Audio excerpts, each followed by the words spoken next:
So today we are going to continue our discussion by moving on to the ethics and the legal issues. So first of all, we need to familiarize ourselves with the core principles of ethics, and I know most of us we are familiar with the major or the general principles. There are four in number. The first is autonomy. The second one is beneficence. The third is non-maleficence, and the fourth is justice. Okay, we need to understand what they mean, because sometimes in your exam they can just paint a scenario and ask us which ethical principle is being obeyed here, or like what is the basis of this clinician uh, or this doctor. What's the basis of doctor acting in this manner? So we need to know what each one of those things stand for. So the first one is autonomy, and that's like the most important. In fact, it is absolute. And what do we mean by autonomy? It means respect for patients as individuals, honoring their preference. So whatever the patient wants, that's what we are going to go with, provided that they have capacity, like they have proper decision-making capacity, which we are going to talk about shortly. And we have an example here. A pregnant patient have a right to refuse cesarean section despite potential risk to the fetus. So this is one peculiar case. So because the mother is the one that is pregnant, she's the one carrying the baby. So whatever decision that she makes stands. If she says that she doesn't want any surgery to be done, no surgery is going to be done. If she says this is what she wants, that is what is going to be done. The father has no say in that aspect. So that is what we call maternal autonomy. In as much as that woman has capacity, anything she wants stands. And we are going to define the word capacity, separate it from competence very soon. So we have to hold on to that. So there's a key fact here. In some cases, psychiatric illness, grave disability, according to the Bakers Act, allows for involuntary hospitalization of patients against their will if they are deemed a threat to themselves, others, and they are neglectful. So this is very important too. Sometimes you might have some manic patient or some patient with some bipolar problems, that maybe they are not hitting. I think I have some example here. They are not hitting, um, um, they are disoriented, dehydrated, and, post, like they have a very high tendency of having maybe some nutritional problems or even dying.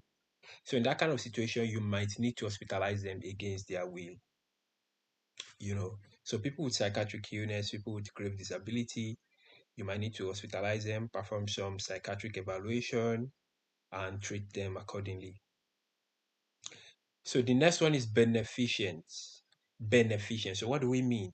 We are acting in the best interest of the patient. We've talked about autonomy. We are saying like respecting patients as individuals, and we are obeying their wishes. Beneficence, you are just acting in the best interest of the patient. And we tend to assume that what all patients want is to survive. They want to live. Do anything in your power to make sure that they are safe, they are healthy, they are kept alive. That is beneficence. In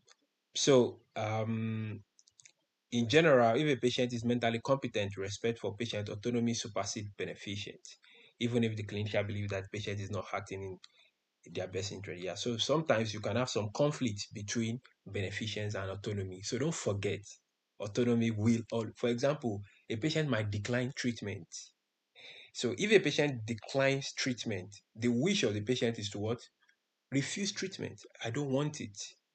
But if refusing treatment might jeopardize the health of that patient, so that might, and the doctor is not going to treat that patient, that could be against beneficence, because it's like you are not acting in the best interest to save that patient, but autonomy stands in that situation, because Once you have determined that this person has capacity, which is the person understand the medical condition, that the medical information that you have given the person, rather, the person appreciates the fact of the medical situation and the consequence, the person can communicate a wish, which is, I don't want treatment. And they can give you a reason and a rationale behind it, that I just don't feel like getting any treatment. I'm okay. That the person is said to be having, decision making capacity, and you must respect their autonomy and let them go. So, a very good example of that is maybe a clinician recommending life-saving transfusion for somebody who is a Jehovah Witness. So, if they refuse, you have to respect patient autonomy. Leave them. Don't transfuse them, because that is what they want. So, but the clause to that, which I've said in our last class, is that you cannot impose religious belief on a child that is not up to 18. So if a child is not up to 18 and the father or the mother is a Jehovah Witness, if that child needs blood transfusion to survive, you must give the blood transfusion. If it's a case of emergency, you must give the blood transfusion. If it's not a case of emergency, but the baby or the child needs some life-saving measures, you can get a court order. Please, your assignment is just to look at the question. You have identified that Jehovah Witness is there. Okay, you try to calm and you look at the situation. Is it emergency? Emergency, the next thing you are just going to pick is go and do what you have to do to save that patient. But if it's not an emergency, that okay, you can still do that stuff later. Probably maybe a need for some surgery, or chemotherapy or something that is not urgent. You can get a court order to proceed with the treatment, because it takes time to get the court order. So, the time, the situation might still warrant you can still give you some time, to go ahead to get the court order and do what you're supposed to do.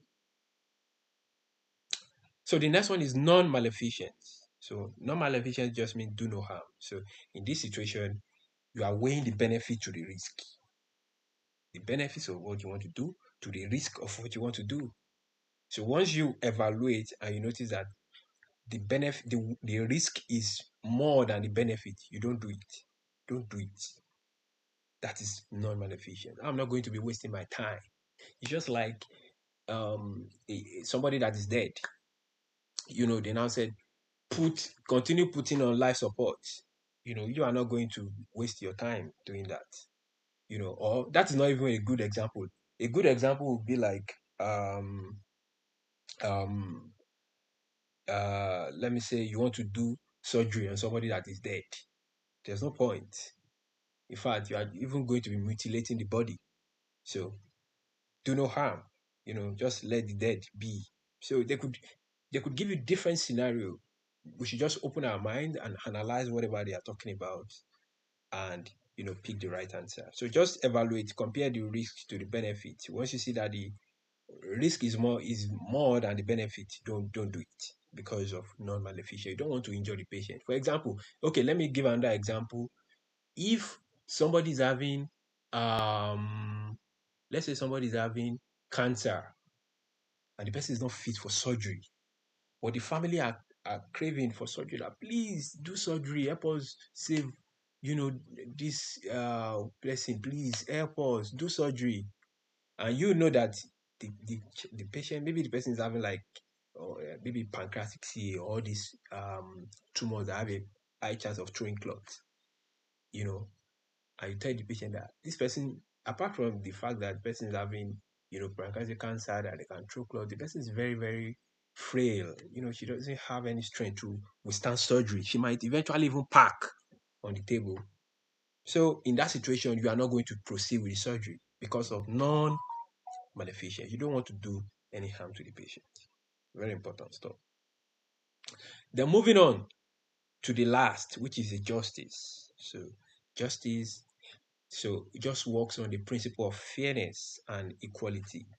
Sometimes you might apply another principle which is different from equality in justice, and that is equity. Number one, the reason is that healthcare is a scarce resource. It's not something that is readily available. You know, you can look at the situation in Nigeria.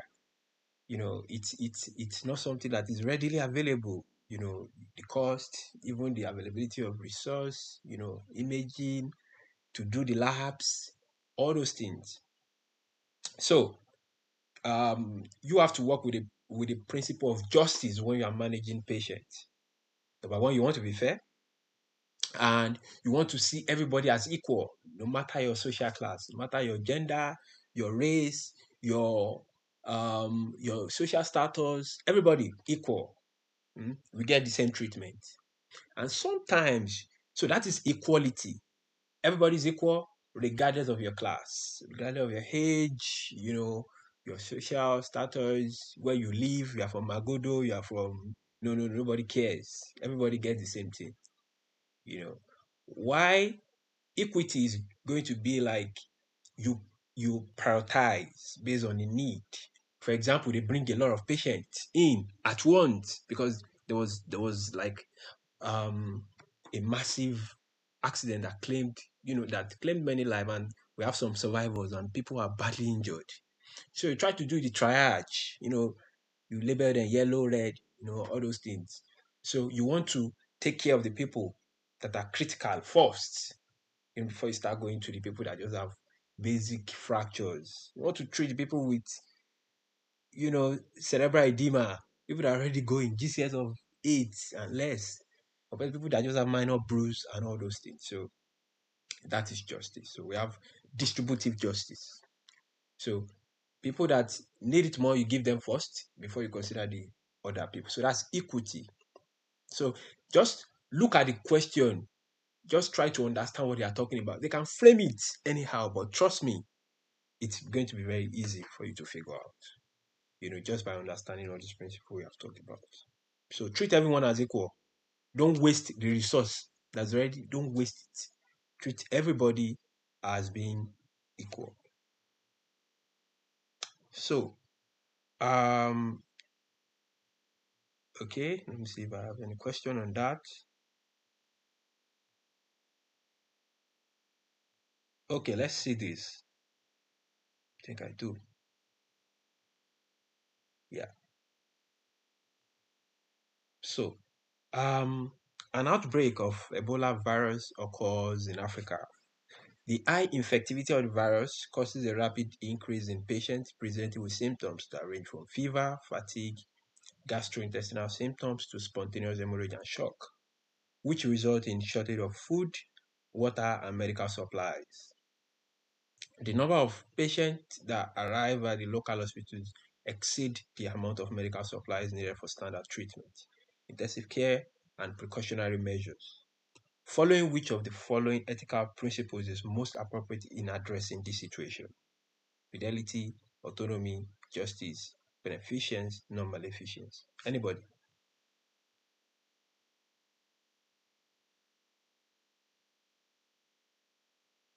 Hello? Justice. Justice. Yeah. Justice. A surgeon who is on call for the weekend is called in to perform an emergency appendectomy on a 19-year-old man who is diagnosed with perforated appendicitis and generalized peritonitis in the emergency department. The patient retained decision-making capacity at the time of the diagnosis, and a surgical resident obtained informed consent from the patient for the procedure. The on-call surgeon is 30 minutes late, and the operating room staff is unable to reach her by telephone to confirm the instruments and the materials she requires for the procedure. When she arrives, the scrub technician smells alcohol on the surgeon's breath and confirms this suspicion with the nurse anesthetic present for the case. If the on-call surgeon performs the procedure in a current state, which of the following principles of patient care would be violated? Anybody? Non-maleficent. Non-maleficent. That's very easy. Very easy stuff. You see, that's the way they would just coin the question. Nothing technical. They just frame it, and you pick your answer and you move. So I want to say something here. Ideally, it is a person that is conducting the procedure that should take the informed consent. Don't forget about that. We're going to talk more about informed consent because a big deal. You must know informed consent, like in and out for your exam. Very, very important. Okay. So the doctor-patient professional relationship. So it is a voluntary relationship. So a doctor can decide to agree to see a patient or decline to see the patient. The only time that the doctor is obligated to see the patient is in an emergency setting. So there's something we call the EMTALA. I think the Emergency Medical Treatment Labor Act or something. EMTALA, EMTALA. Let me try to add it here. We can check up the full meaning later, but I don't think we really need it. Once you just see the word EMTALA, just this is what it means. EMTALA, EMTALA. EMTAL. Think Emergency Medical Treatment and Labor Act. Yes, I think that's what it means.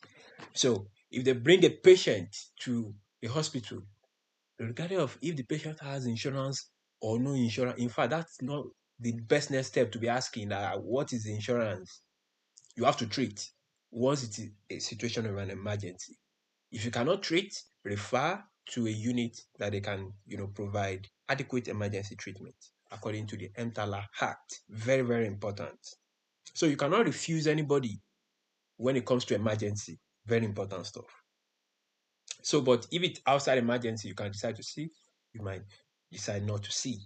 And if you have already established a relationship, but you can no longer see the patient anymore, probably the patient is showing some romantic interest or something, or you just feel that you don't want to continue that relationship with the patient as a doctor, the best next step is to refer to an alternative clinician. And you have to give time. You don't stop. No, and refer. No.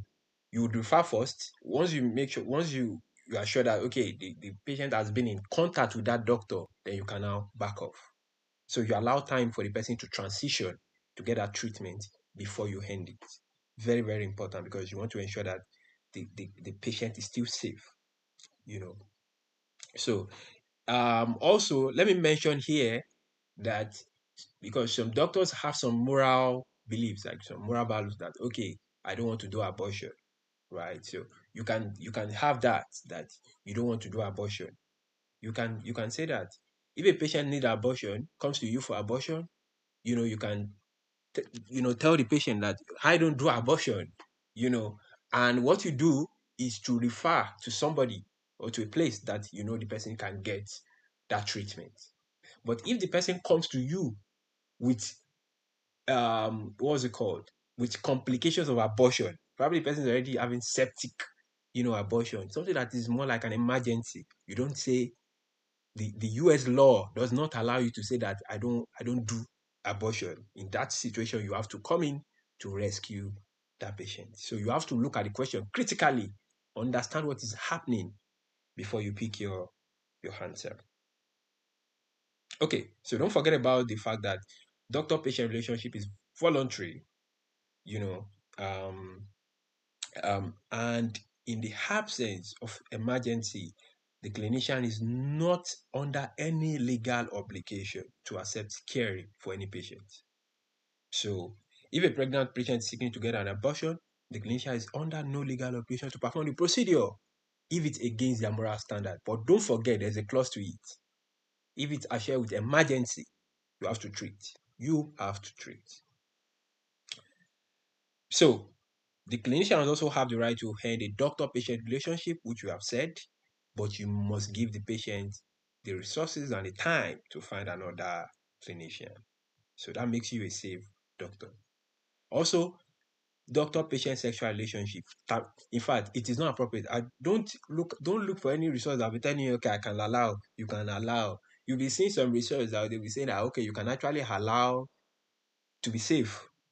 It's inappropriate. Don't allow it. It is once you are seeing the patient, that in that state you are not supposed to have any romantic relationship because it is regarded as an unprofessional act. So moving on to competence and decision-making capacity. This is very important. You are going to use this a lot in your exam. You cannot go to take the step 2 and you want to go and face ethics and somebody does not understand competence and decision-making capacity. It is very dangerous. So what is competence? So competence is just more like a person's global and legal capacity to make their own decision, to take care of their own affairs, be it financial, property, medical decision, anything. That is legal competence. It is called legal competence because you are declared to be competent by the court, not by the doctor. Please take note. Take note. Legal competence, the body that issues legal competence to somebody is a court. But we assume that everybody, as we are now, all of us in this meeting, we assume that we are all legally competent. But it is a legal, stuff that is, how do I put it? That is being evaluated by the court. So it's the court that have the power to tell you that you are legally competent. It is very, very much different from decision-making capacity because okay, so before I get there, let's see what we have here. So incompetent patients are usually assessed by the court, or temporarily incapacitated patients may still be able to provide assent for some treatment or yeah. So the need to treat supersedes the refusal of an incapacitated patient in emergency situation. We are going to talk more about that. So so don't forget the fact that in competence, the evaluation for competence is usually done by the court. So if you before you can say that somebody is incompetent, the court has to be the one to make that declaration, not the clinician.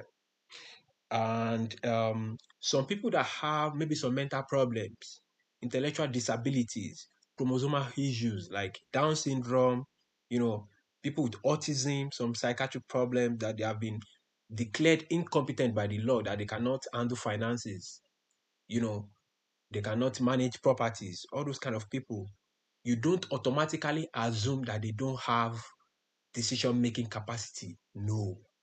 So somebody might be legally incompetent, but the person can still can still have decision-making capacity. But that is why decision-making capacity is usually evaluated in grades.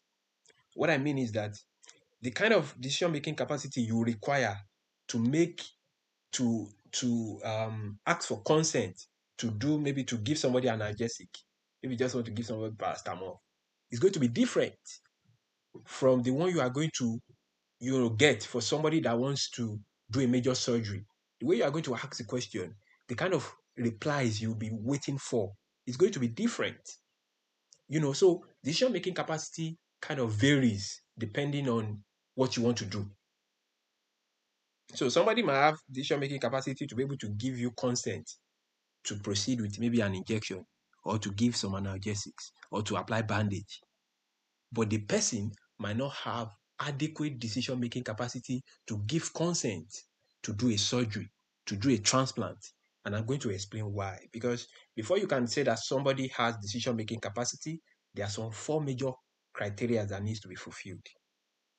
So don't forget, legal competence declared by the court.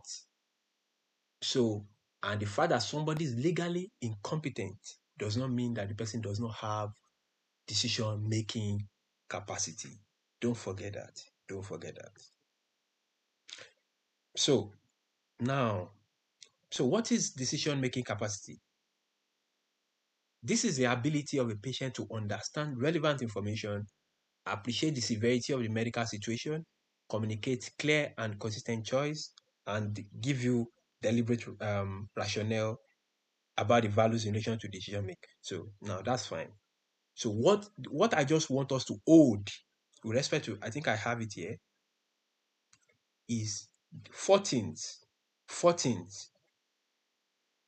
um demonstration of understanding. So you see the patient, you explain to the patient that Mr.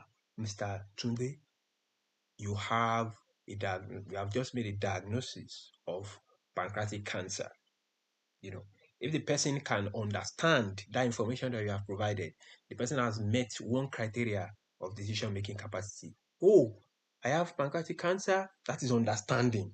They understand, what you have told them.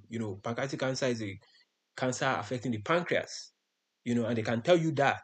So with that, they might be having problem with sugar, they might be having weight loss and all those. So if they can understand that, that is understanding.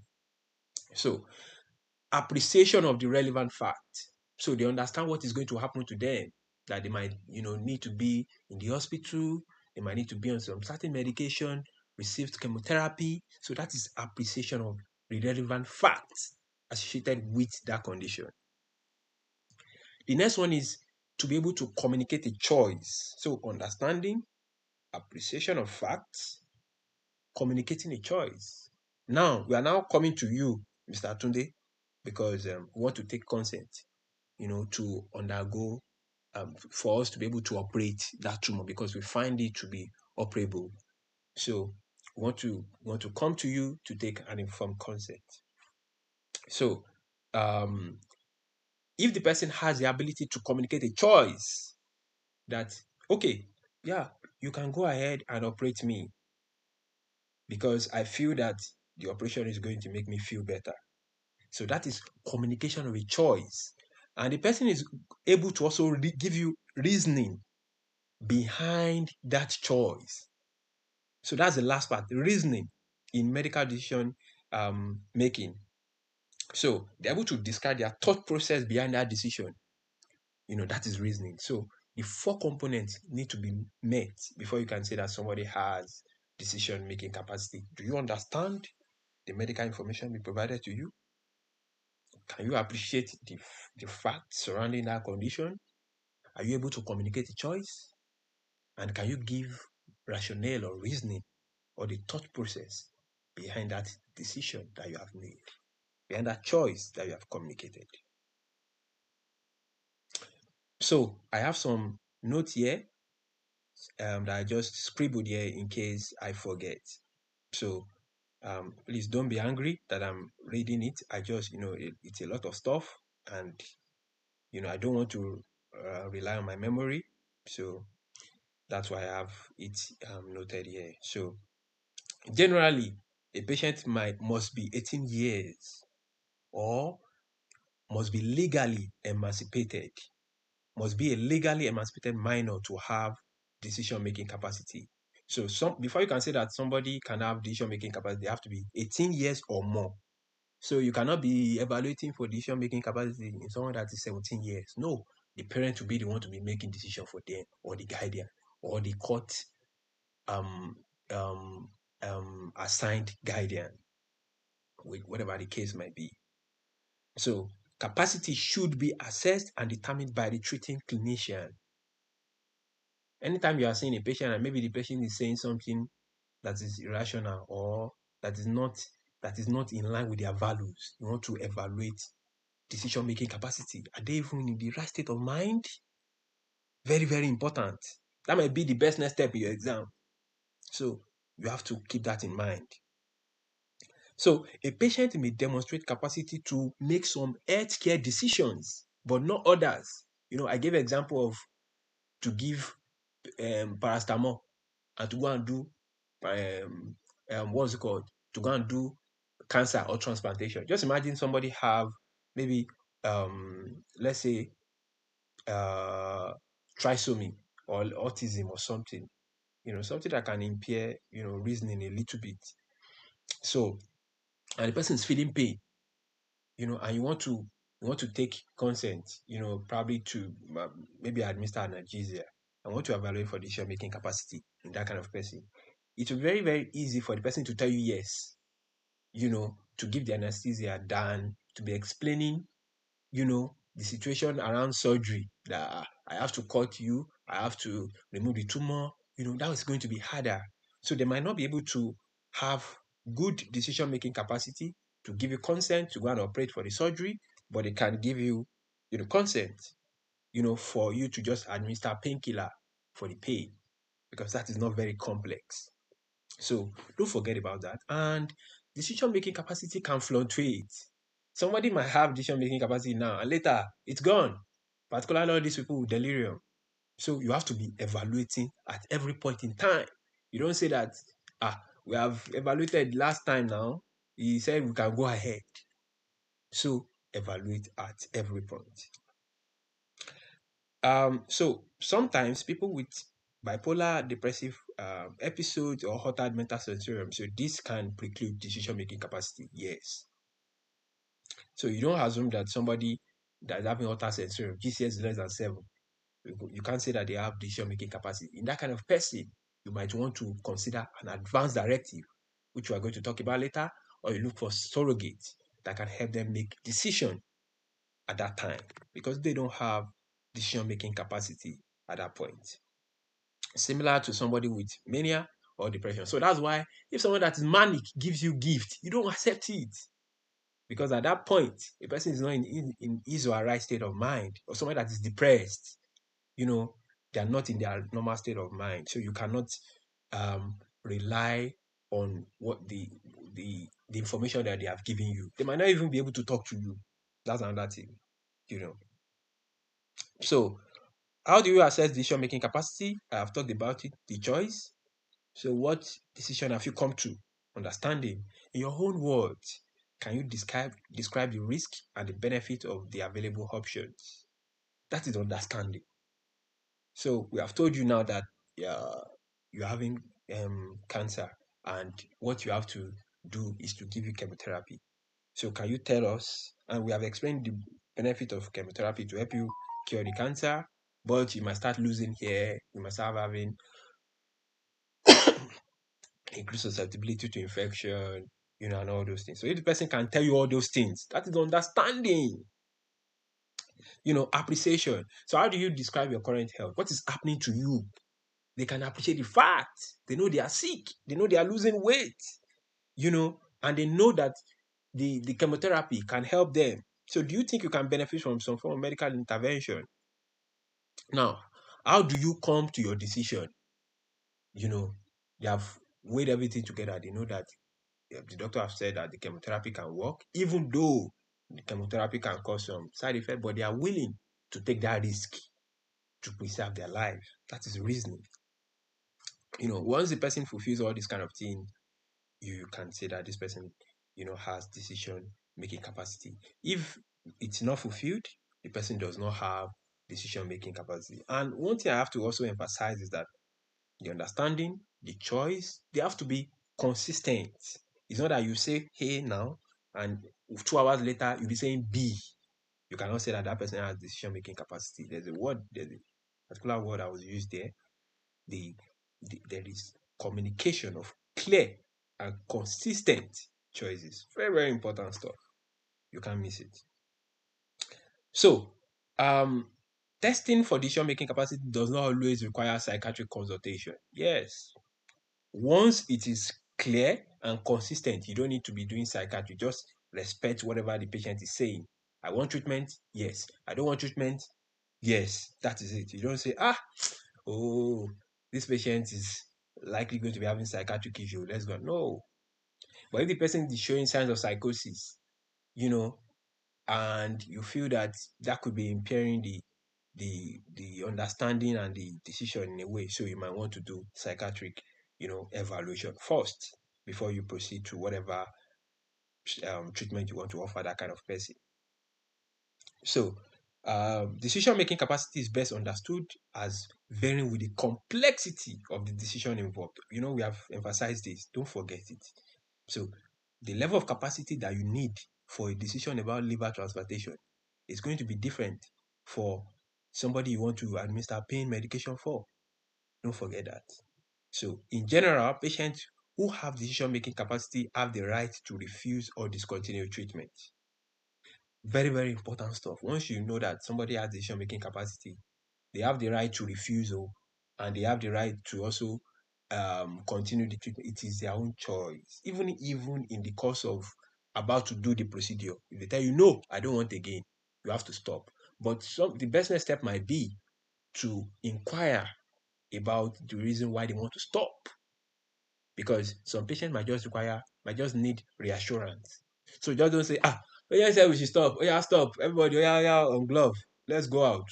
You have to ask. So why? What is happening? Can you tell us? Why you want to refuse? You don't impose. You don't say, no, no, you must do it. No. So you just make inquiries of why the person is making that certain decision before you know what you are going to do.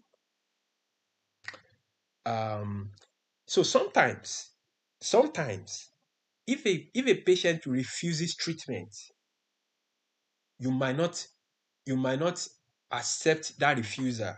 So there are some clauses, especially if the person is having a condition that can jeopardize their health, or is even the person is also endangering the life of other people. For example, somebody with tuberculosis that is coughing all around the whole country, the whole state, coughing everywhere. The person can spread the tuberculosis to another person, or somebody that's having HIV that doesn't want to disclose, that doesn't want to get treatment. So, that kind of thing, they can endanger, the health or the welfare of others. Endangering their own health would be also somebody with some manic episode, because they can just go and get gun or use knife to stab somebody, because these guys are not even sleeping. They have high energy. They can go and do what they are not supposed to do.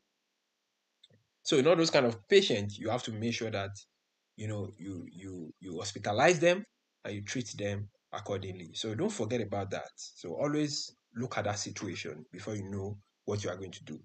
So somebody with active tuberculosis, you must, place that person on antibiotics. So it's important that the person gets treatment. And you have to report to the local health authorities, the public health, the CDC. They have to know. It could be what you've seen in the question. So what is the best next step? The person said he's having tuberculosis, he's coughing here and there, and he doesn't want to get treatment. What are you going to do? Don't say that because of autonomy. You now say that, oh yeah, be going on, we are not going to do anything. No. So you must ensure that the person gets treatment, or if you don't see that, ensure that you report to the public health authorities, the CDC, whichever stuff that is there. People that are suicidal too, they are considered to lack capacity. Hospitalize them. That one, you cannot go for a gun, you don't know that one. So we're going to talk about the Tarasov event too very soon. So someone that's suicidal, or someone that has a very high risk of committing, okay, that one is even different. But suicidal here, you consider them to lack capacity, you have to hospitalize them. They receive treatment or they don't receive treatment, you have to hospitalize them and treat them. So occasionally, psychiatric evaluation too can be recommended when decision-making capacity. So you are having inconsistency, or the person is just, telling you some weird belief. I think I have an example here. Let me open it. Yeah. So look at this scenario. Let us look at this scenario. A 45-year-old man with a known history of schizo is brought to the hospital after a motorbike accident. He had ruptured the spleen and needs emergency surgery. However, he refuses surgery, saying, I know you want to harvest my organ for the government. So this kind of person now, we cannot say that this person has what's called decision-making capacity. So you might want to proceed to do psychiatric evaluation. That's going to be your best next step in this situation. Let us look at the criteria. So the first one is understanding. So the person has some partially intact understanding, because they can repeat the fact that about spleen rupture. So they said, harvest my organ, in a way that's kind of related to maybe this organ, spleen. So it's kind of partial, not fully intact. It's partial. Appreciation. So he said he believes that doctors are trying to kill him. That's, what the fact he was able to appreciate about the entire scenario, which is impaired, because they're not trying to kill him, they want to save him. And, his reasoning behind that is because, so his reasoning is that his choice is that he refuses surgery. He wants to refuse the surgery. And why? What is the reasoning behind that refusal? He believes that they are trying to kill him, which is a delusional, thought. So it means that reasoning is impaired. He has ability to express the choice because he said he's refusing. So that means that choice is intact, but there's impairment in reasoning, there's impairment in appreciation, and understanding is partially intact, or not even intact. Anyone, but the only one that is intact here is just the choice. So with all these things, you can say that this guy doesn't have decision-making capacity. So this guy needs to go for psychiatric evaluation to see whatever is happening. Okay, let me see if I have any question here. I think I have lots of questions on the decision-making capacity. Right? No, I think I have only, yeah, I think. Okay. So let's go at the first one. A 69-year-old woman with acute myeloid leukemia comes to the physician to discuss further treatment plan. She expressed interest in learning more about an experimental therapy being offered for her condition. The physician explains the mechanism of the drug using simple and understandable language and describes the risk and benefits. She also points out alternative therapies. The patient then states that she's not ready to die. When the physician asks her what her understanding of the experimental therapy is, the patient responds, I don't remember the details, but I just know that I don't want to try. I definitely want to try it because I don't want to die. Which of the following principles is compromised in this physician interaction with the patient? Anybody? Which is compromised and why?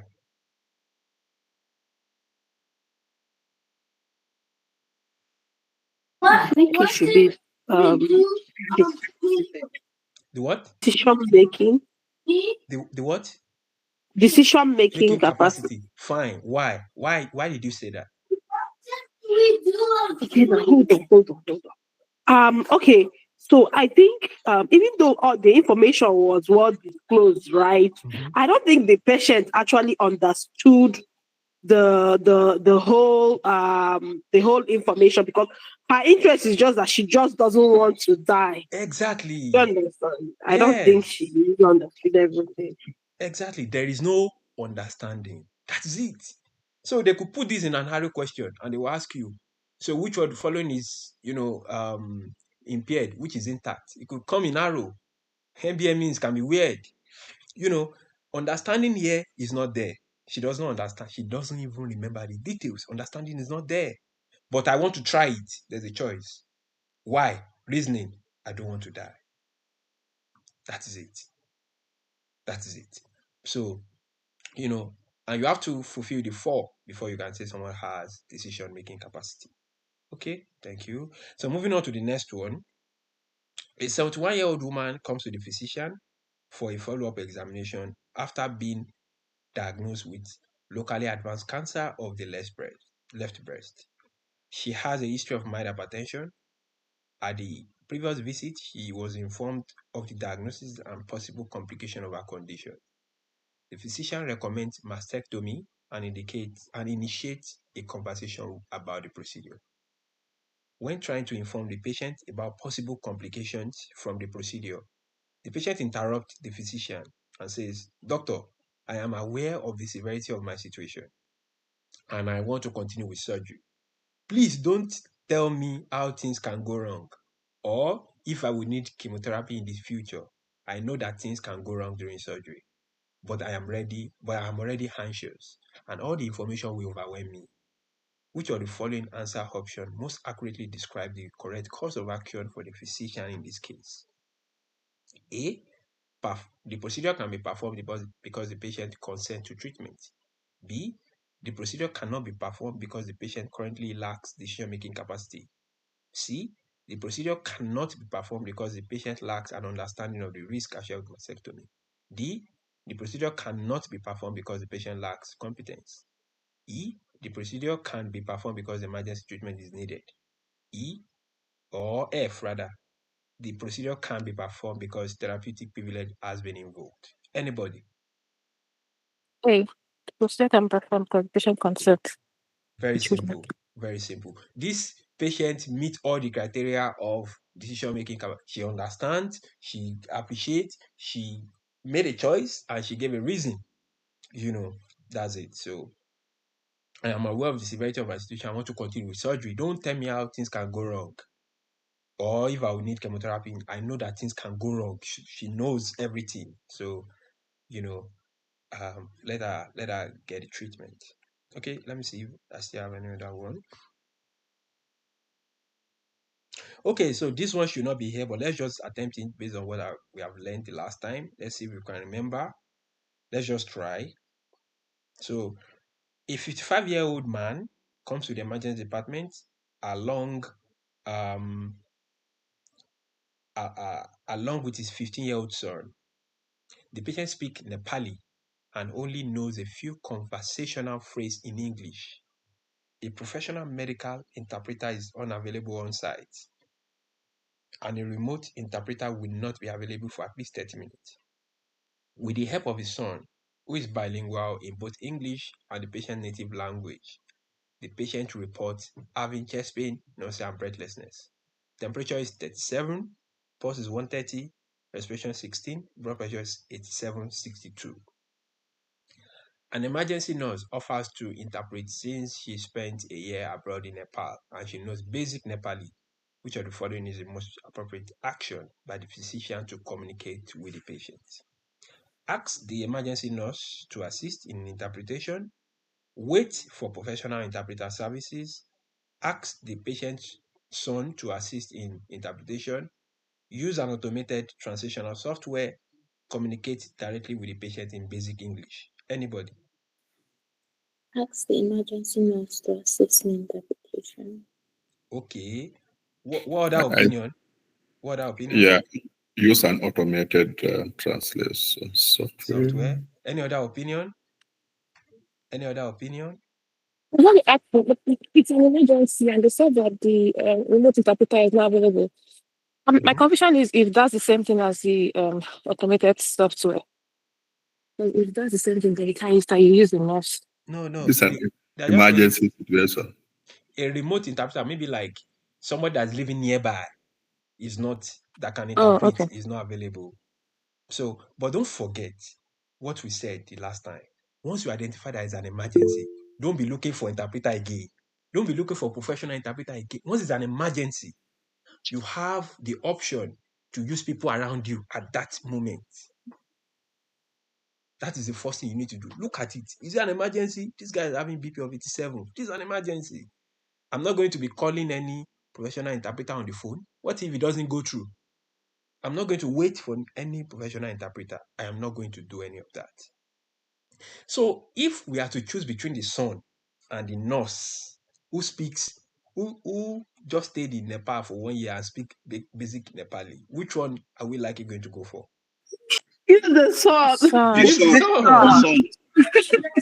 You use the son.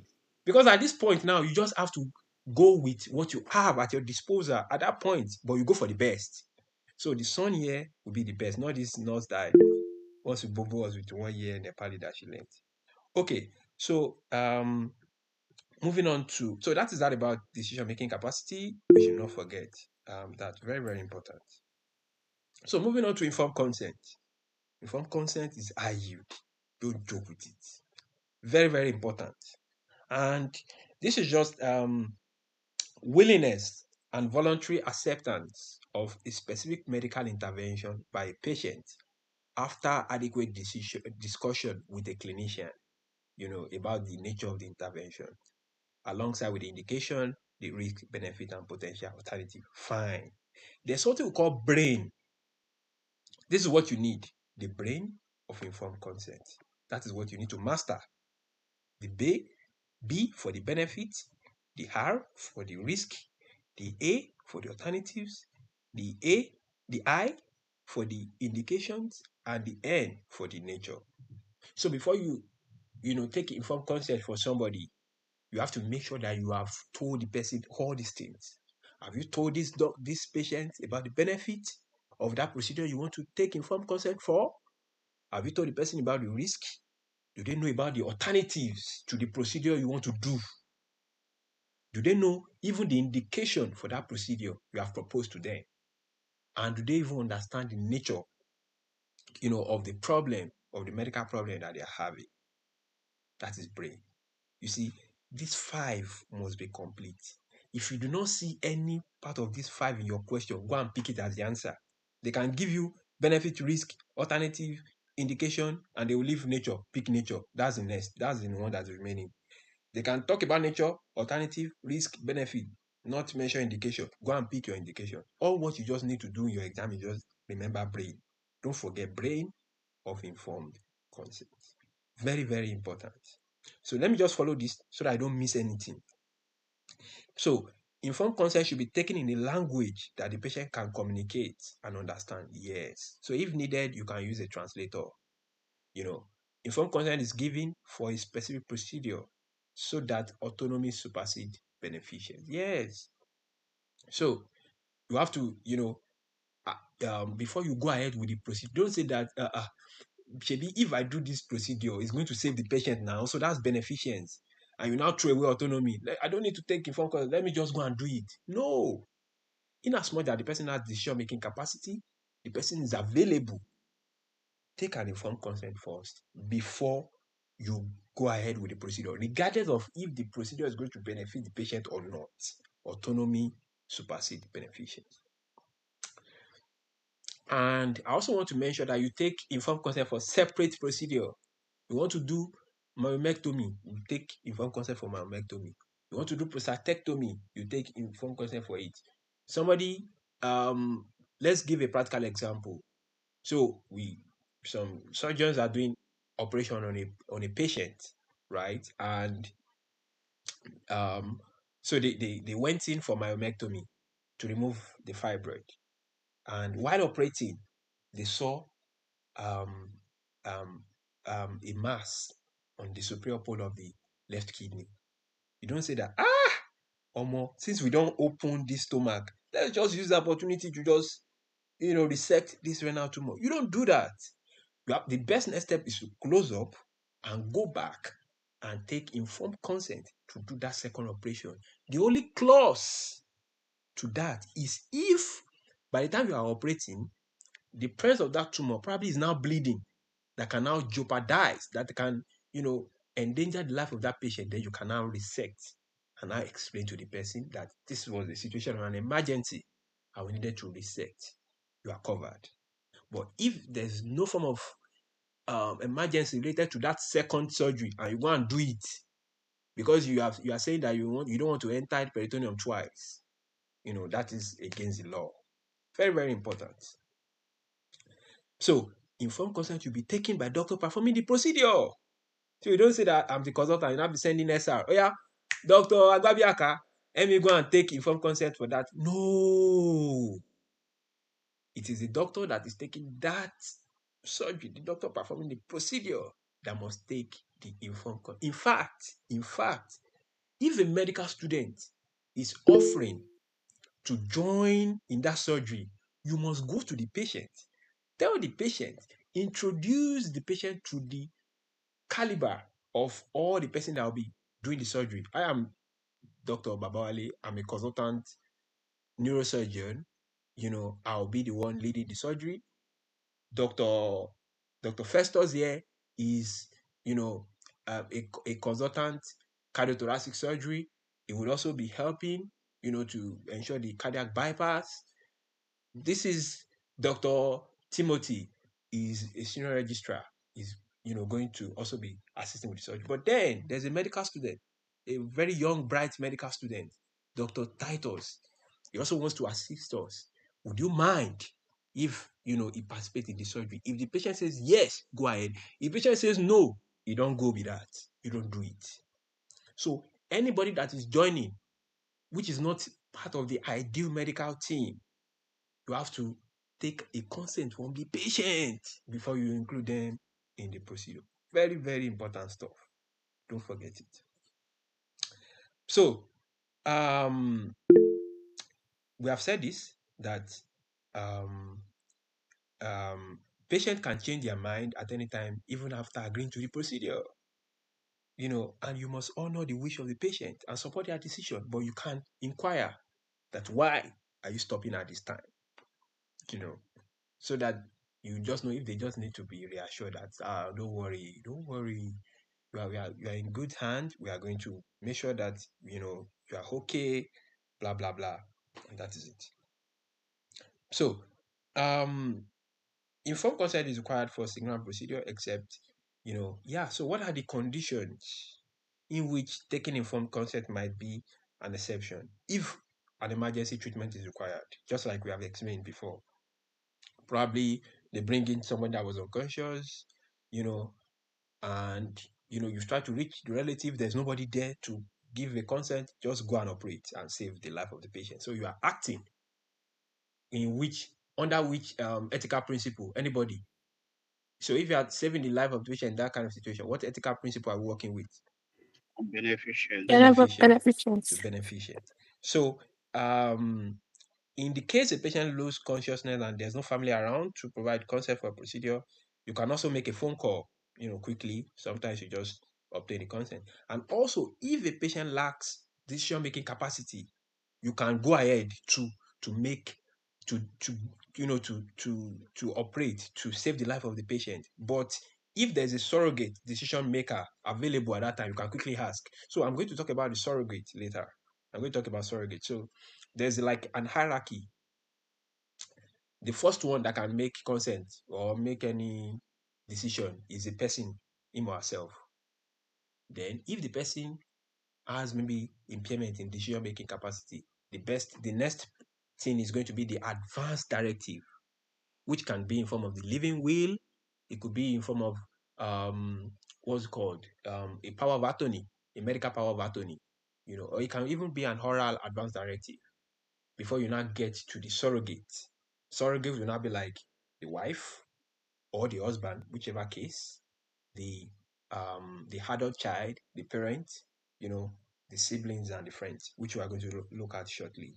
So somebody lacks decision making capacity, and there is no surrogate anywhere. You can just go ahead. You don't need informed consent. Somebody comes in an emergency, you don't need informed consent in those situations. So I think I have some notes here. So what are the exceptions? Life-threatening emergencies, patient lacks decision-making capacity. Sometimes the patient can even decide to waive the legal right of informed consent. I tell you that there's no need, Or so sometimes you might also, waive a need for informed consent if you feel that, what that person has, might actually cause some kind of harm to them. So that is working with the principle of therapeutic privilege, not telling them, about that condition that they have, because, it can probably make them lose their job or tilt them to an episode of depression or tilt them to a manic episode. Someone that's having bipolar and they suddenly make diagnosis of brain tumor, in that kind of person, you might want to act under therapeutic privilege and not even, take informed consent to do anything for that kind of person. You don't even tell them what they have, because you know that you are trying to protect them. Although, it's a very, very, tight situation, but just watch out. The USMLA can come in different angle.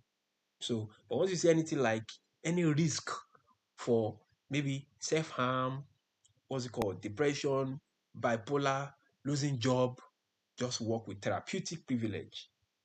Therapeutic privilege, and don't disclose what that person have. Don't disclose. So don't even don't ask anything in that situation. But ideally, all patients under autonomy, they have a right to know their medical information.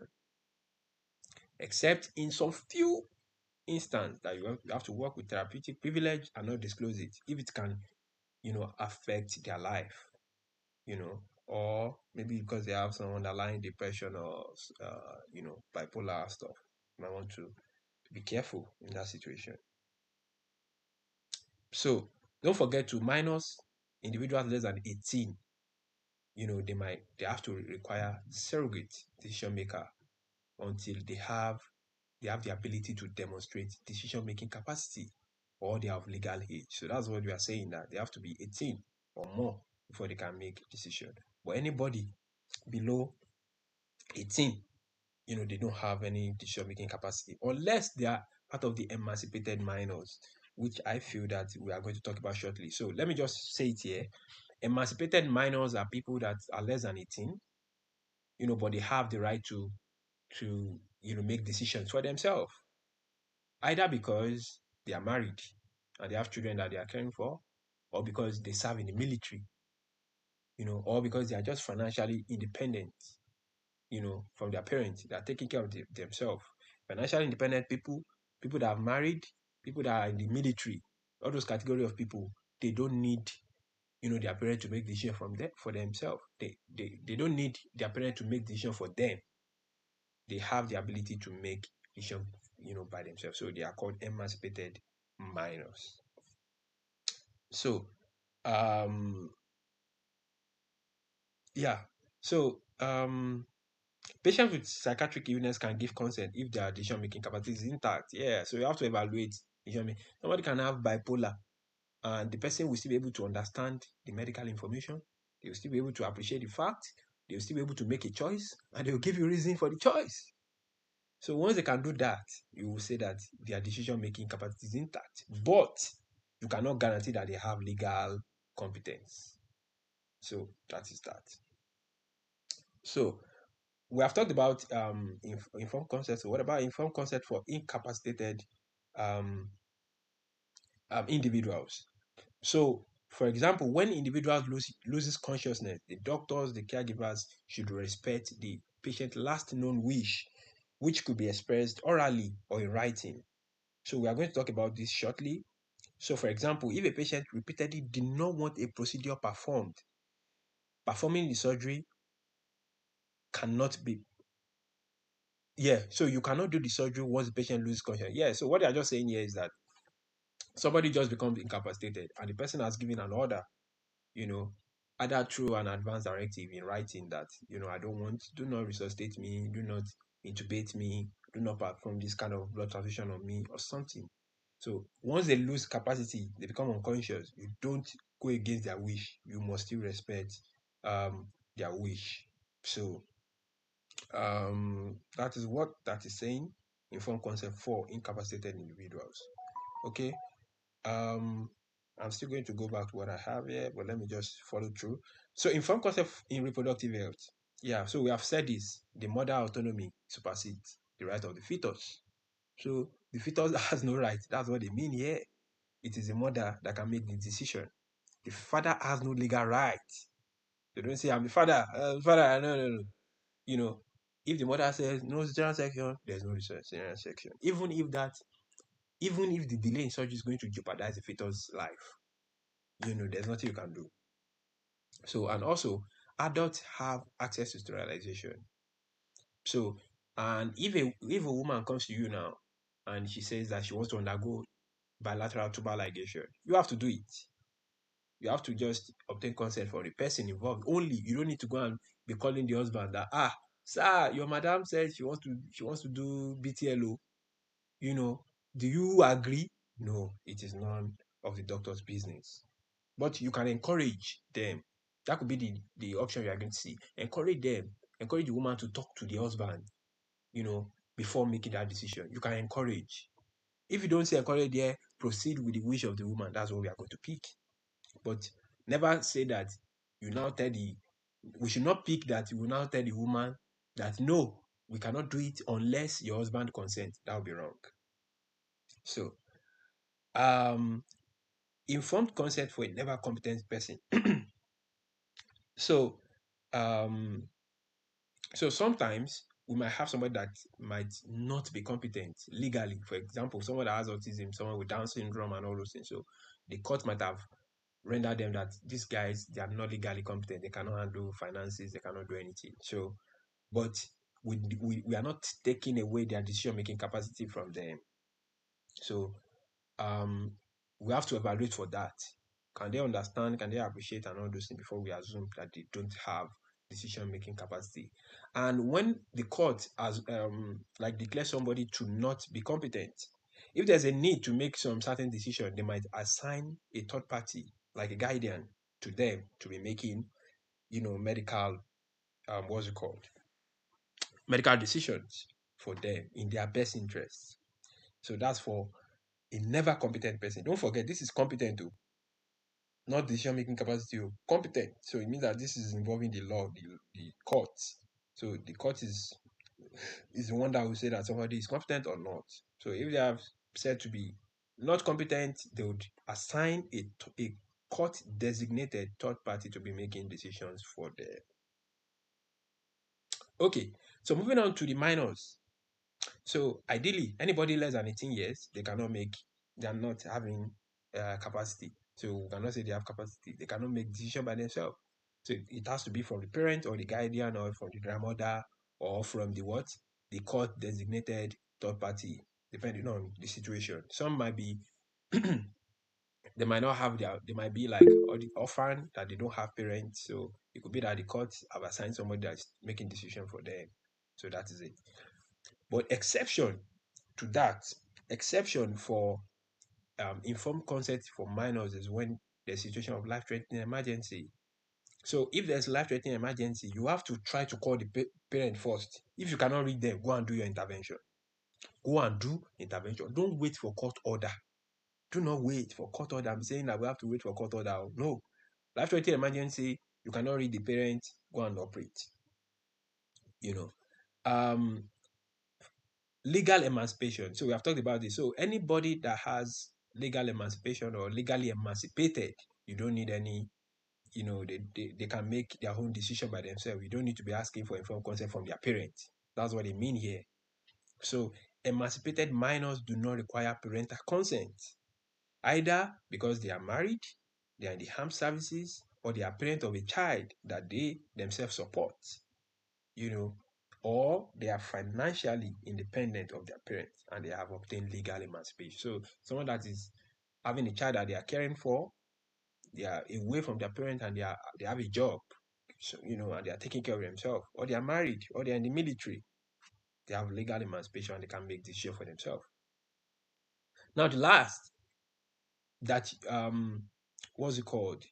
That you don't need informed consent for is anything related to STI and substance. Don't ever forget this thing. Anything related to STI, substance abuse. So a woman, a lady comes to you to talk about contraception, OCP, that the person wants OCP. Maybe a 15-year-old comes to us now and say that, doctor, I want OCP. Or comes to us and say, doctor, I have HIV, I have syphilis. You don't say that, before you treat. Oh yeah, go and tell your mommy first and your daddy before I treat you. No. The only exception to that is abortion. Don't ever forget it. If somebody comes to you that is a minor, comes to you for abortion, most of the states in the US will warrant you to go and take informed consent from the parents before you do anything. Abortion. I am hammering you though. Please take note. Abortion. Talk to the parents. But if it's STI, drugs, taking marijuana, taking cocaine, having STI, syphilis, gonorrhea, comes for contraception, all those ones, you don't need. Or pregnancy self. Pregnancy, just pregnant. Not that they are coming for abortion. They are pregnant, but they are not coming for abortion. You don't need to offer any treatment requiring, their parent to give you approval. No. But once abortion is involved, and you are the type that you have the moral stuff to be doing the abortion, you have to go and ask for permission from the parents that, okay, Mr. Agbaja, blah, blah, blah, there's a case here, I need your consent. Even for the situation of the pregnancy, HIV, the what's it called, the contraception, you have to encourage the minor to inform the parents. But you don't say no, that will not treat you because your parents are not aware. No. But you encourage. That could be what you see in the option. Encourage the what's it called, the child to inform her parent about her status. Encourage the child to inform her parent about the pregnancy, or offer contraceptive. or offer antenatal care, offer blah, blah, blah. It's as simple as that. So, refusal for treatment. So, a parent has the right to refuse treatment for their child as long as this decision do not pose a serious threat to the child well-being. We have said that. If it's not a case of emergency, they can refuse it. If it's a case of emergency, they cannot refuse it. They can refuse vaccination for their children. They can refuse vaccination, but they cannot refuse treatment for chemotherapy for a child that has, nephroblastoma.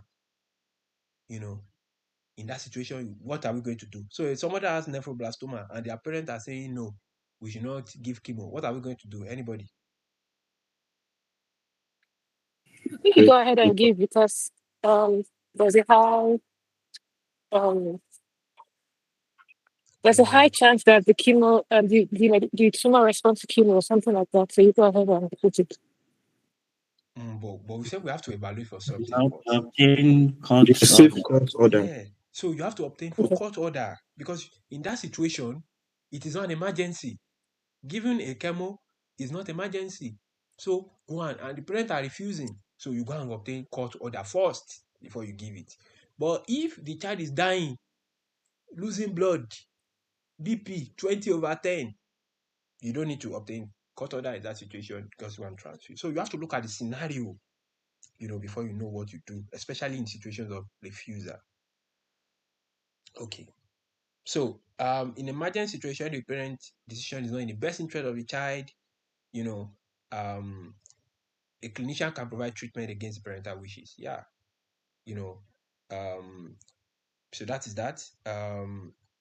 In a case the child presents to the hospital with severe intra-abdominal hemorrhage and blood transfusion appears to be necessary and life-saving, the clinician can override the request of the parent not to transfuse in order to save the life of the patient. So, Jehovah's Witness. Okay, now brain death too is an irreversible loss of brain activity and is equivalent to cardiopulmonary death. So we have to know all those criteria of brain death though. Please go and learn it. I know that Tobarande will have gone to town with that in our neurology. So all those reflexes, all those apnea tests, everything. Go and learn it. We have to learn it. And of course, you need 2 clinicians to certify that this person is dead before you can say that somebody is actually brain dead. Okay, so end of life issues. So ideally, people have advanced directives. So before somebody loses capacity, they will have had some advanced directive, which is a way of letting doctors know, what the patient wishes in case they lose capacity. That this is what I want you to do for me. So it could be in form of a living will.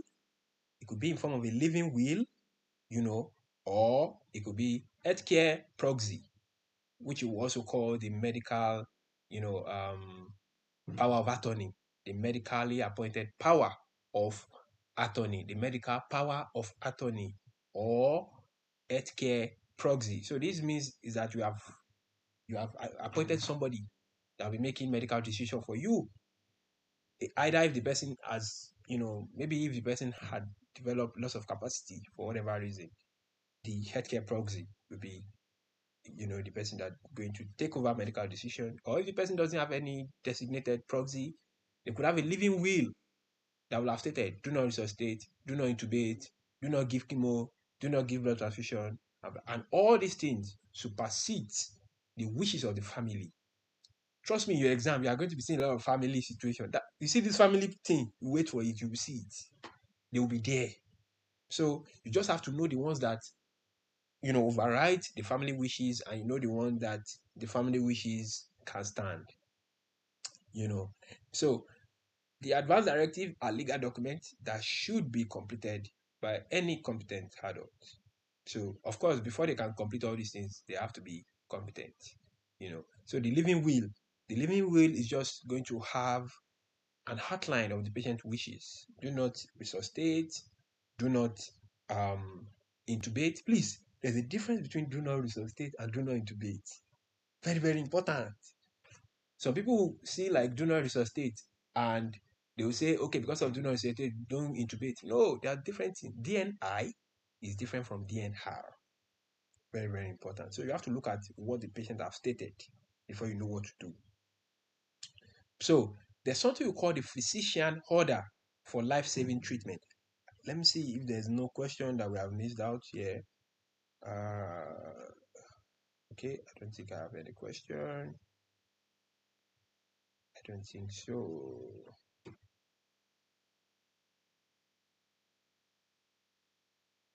We have it.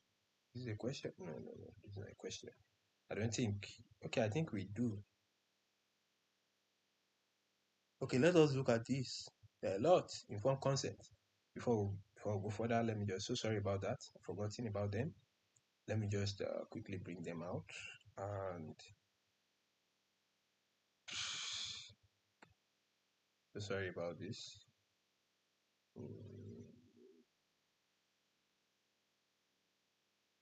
From consent. Okay, so this is the first part. A 63-year-old woman is brought to the emergency department because of severe abdominal pain and vomiting for 3 hours.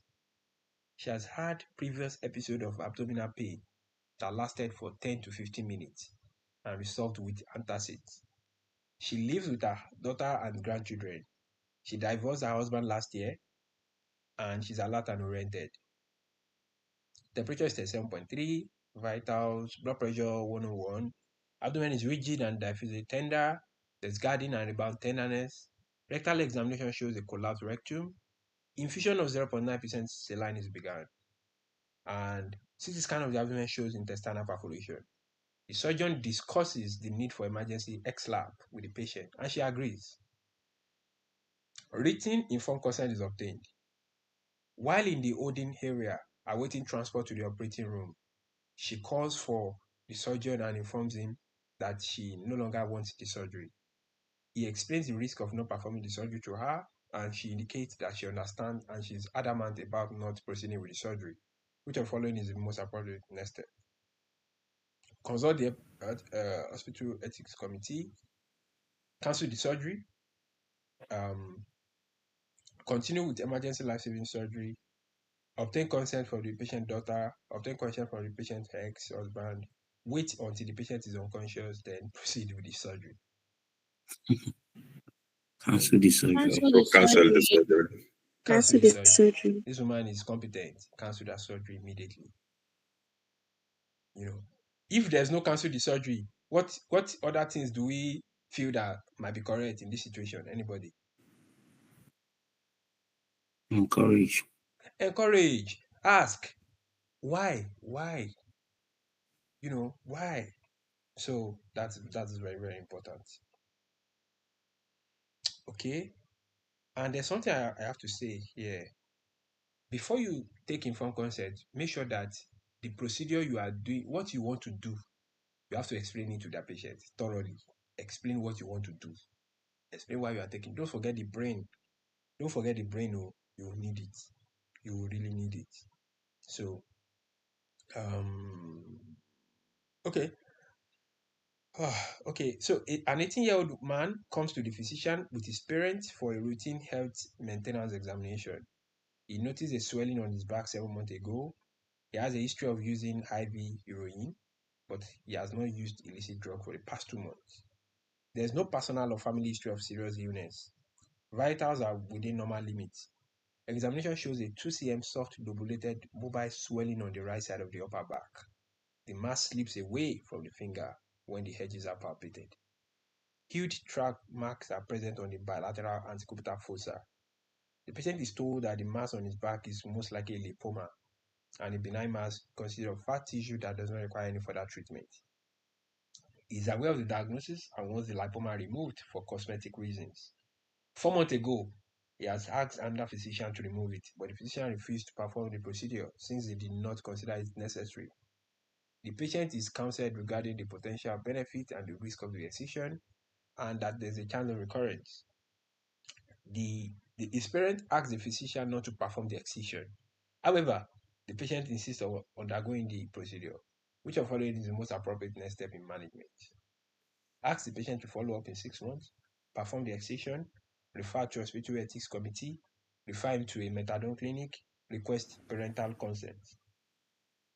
Anybody? Perform the decision. Perform this. Perform that incision. This guy is Yes. competent. You know, Mm. he has capacity, rather. He's 18 years. So he's Yeah. not less than 18. Even if the parents are not supporting, do it. Let us look at this one. This one is a little bit technical, but please let us look at it well. An 82-year-old woman is brought to the physician by her daughter for routine examination. In the past 6 months, the patient was hospitalized twice because of UTI. She has Alzheimer's, DM, chronic urinary incontinence, for which she used indwelling urinary catheter. She's bedridden and she lives with her daughter, who is her next of kin. Current medications include rivastigmine and metformin. Temperature is normal, blood pressure is normal. Physical examination shows no abnormality. On mental status examination, she's alert and oriented to person and place, but not to time. She can name 3 objects shown by the physician and recalls 2 after 3 minutes. She makes multiple errors during a serial 7 test. The physician suggests replacing the indwelling urinary catheter with a suprapubic catheter in order to reduce the risk of further urinary tract infections. The physician informs the patient about the procedure as well as the risk and benefit of suprapubic catheter use compared to continuous transcatheter use. The patient is able to repeat the information in her own words. When asked for a decision, she says, I will keep the current catheter because I do not want to undergo surgery. Which of the following is the most appropriate next step in the management? Obtain consent from the daughter, consult with the local ethics committee, consult psychiatry for capacity evaluation, reassess mental status in 1 week, keep the indwelling catheter in place. Anybody? Keep the indwelling catheter in place. Why? Because the Alzheimer is mind, kind of, because it can recollect some things and it can also repeat the physician statement in our own words. So I think it still has capacity, kind of. Yes, exactly. This woman still have capacity because they said she can repeat the information in her whole words. So that means that she has understanding and she Yes, can sir. communicate her choice. Mm. And when they ask, I will keep the current catheter because, so that's a choice. I want to keep it. I want to keep it. And why do you want to keep it? I do not want to undergo. So that's giving you rationale behind that, behind the choice, and she can demonstrate understanding. So we have to keep that indwelling catheter in place, even despite the fact that she has dementia. So let us look at this last one. A 72-year-old man with end-stage lung cancer is hospitalized for worsening shortness of breath. She's alert and oriented. His physician recommends intubation due to progressive respiratory failure, but the patient refuses further aggressive treatment. His son, however, insists that everything should be done. What is the most appropriate next step? Intubate the patient based on son request, proceed with intubation under implied consent, honor the patient wishes and provide comfort care, seek an emergency court order for intubation, initiate non-invasive ventilation without parent consent. See. We honor the patient wishes and provide conscious and provide comfort care. He's alert, he's oriented, he knows what he's doing. If he insists, you don't you don't do it. Okay. So yes, so I think we'll stop there. I've talked about the minors, okay, and refusal of treatment. We have talked about that. So we are here at the advanced directive. So we've talked about advanced directive. We said, it could be Dr. Babawale, yes, doctor. sorry, please. Concerning that elderly patient with Alzheimer's, Yes. does it not matter that the mental status examination was kind of, because they said he made a lot of mistakes during some, I can't remember, but I think there was something about the mental status examination. This is it. Are we not supposed to consider that? They said she can name 3 objects shown by the physician, but recalls 2 after 3 minutes. But that is not what we are testing. That is for neurology. Okay. So the one that is relevant to decision-making capacity is the last part. So they gave her information about, the procedure. The physician informs the patient about the procedure, as well as the risk and benefits of suprapubic catheter compared to the transcatheter one. Now, when is now the patient turn to now give back the information? The question says the patient is able to repeat the information in her own words. So, understanding has been fulfilled. Don't forget, we said it that somebody might have Alzheimer's, they can have autism, they can have trisomy. You don't say that they lack decision-making capacity, because decision-making capacity varies depending on the gravity of the procedure at hand. This kind of person now that is having Alzheimer's, this person might not be able to give you consent for something much more sophisticated. Maybe you want to go and do percutaneous coronary intervention, or want to go and do CABG. This kind of person might not understand what is CABG. It might be difficult to give that information back to you. So in that situation, you might say that this person might lack capacity for that. But with respect to catheterization, this person understands, and she's able to give us, the information that we need. She told us that she was able to give the information back in her own words.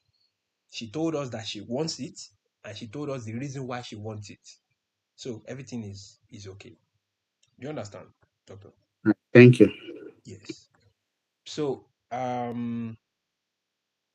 moving on to the advanced directive. So it could come in form of the living will, which you have said, the healthcare by proxy, or they could have oral advanced directive. So we have talked about the living will. There's something called the physician order for life-sustaining treatment. We call it the PLOIST. So this thing complements the living will. So even though the living will talks about the kind of medical treatment that the patient wants, they don't want to be intubated, they want to be intubated, they don't want to be resuscitated, they want to be whatever stuff that is there. You must also get the physician orders, the PLOIST, the physician orders for life-sustaining treatment, especially when they are admitted. So you take it. So what are the kind of hospitalization you want? What are the kind of this is a question. I think I have a short note. Yeah. So what kind of medical treatment do you want to get? Hospitalization or not? Feeding? Fluid administration? How do you want it? And what is your code status? So code status talks about DNR and the DNI. So if somebody is on full code, it means that the person wants you to do every possible effort to resuscitate. Some might say DNR, do not resuscitate, and some might say DNI. Now, this guy is very important. This plus is very important because it is part of the medical information that can be transferred with the patient. So if the patient is even going to be seen in another hospital, that plus is already there. It will be with the patient unless the patient changes his or her mind. That's when it will be edited. So that means that we don't have to be taking it at every... We have to be taking it at every appointment though, just to confirm.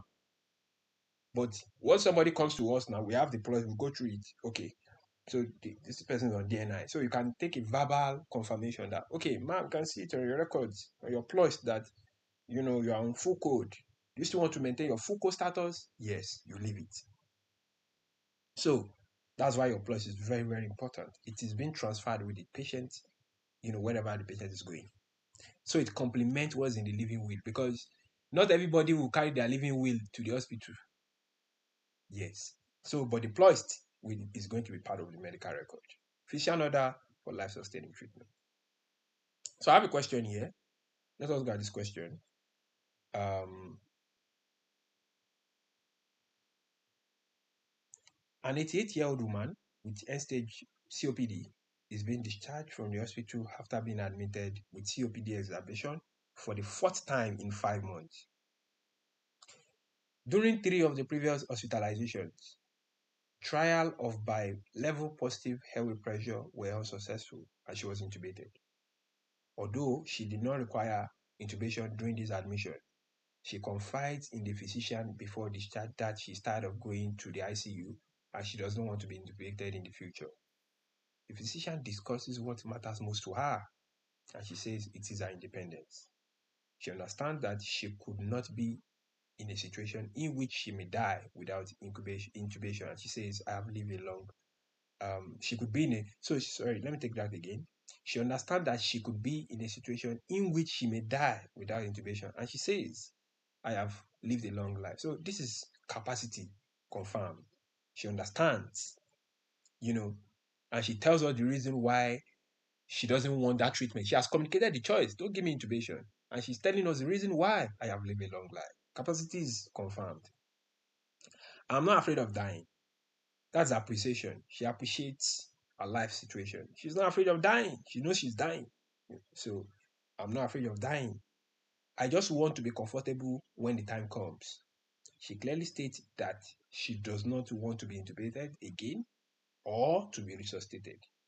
The physician determines that the patient has the mental capacity to make the decision. Of course, which we have determined ourselves.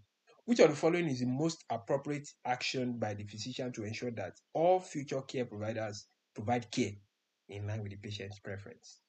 A. Record do not resuscitate and do not intubate in the problem list and orders in a chart. B. Document the discussion in the encounter note and alert the patient primary care provider. C. Complete a living will with the patient and have it notarized. D. Consult the palliative care team and inform them about the patient's preference. E. Complete a portable order for life-sustaining therapy form with the patient. Which one?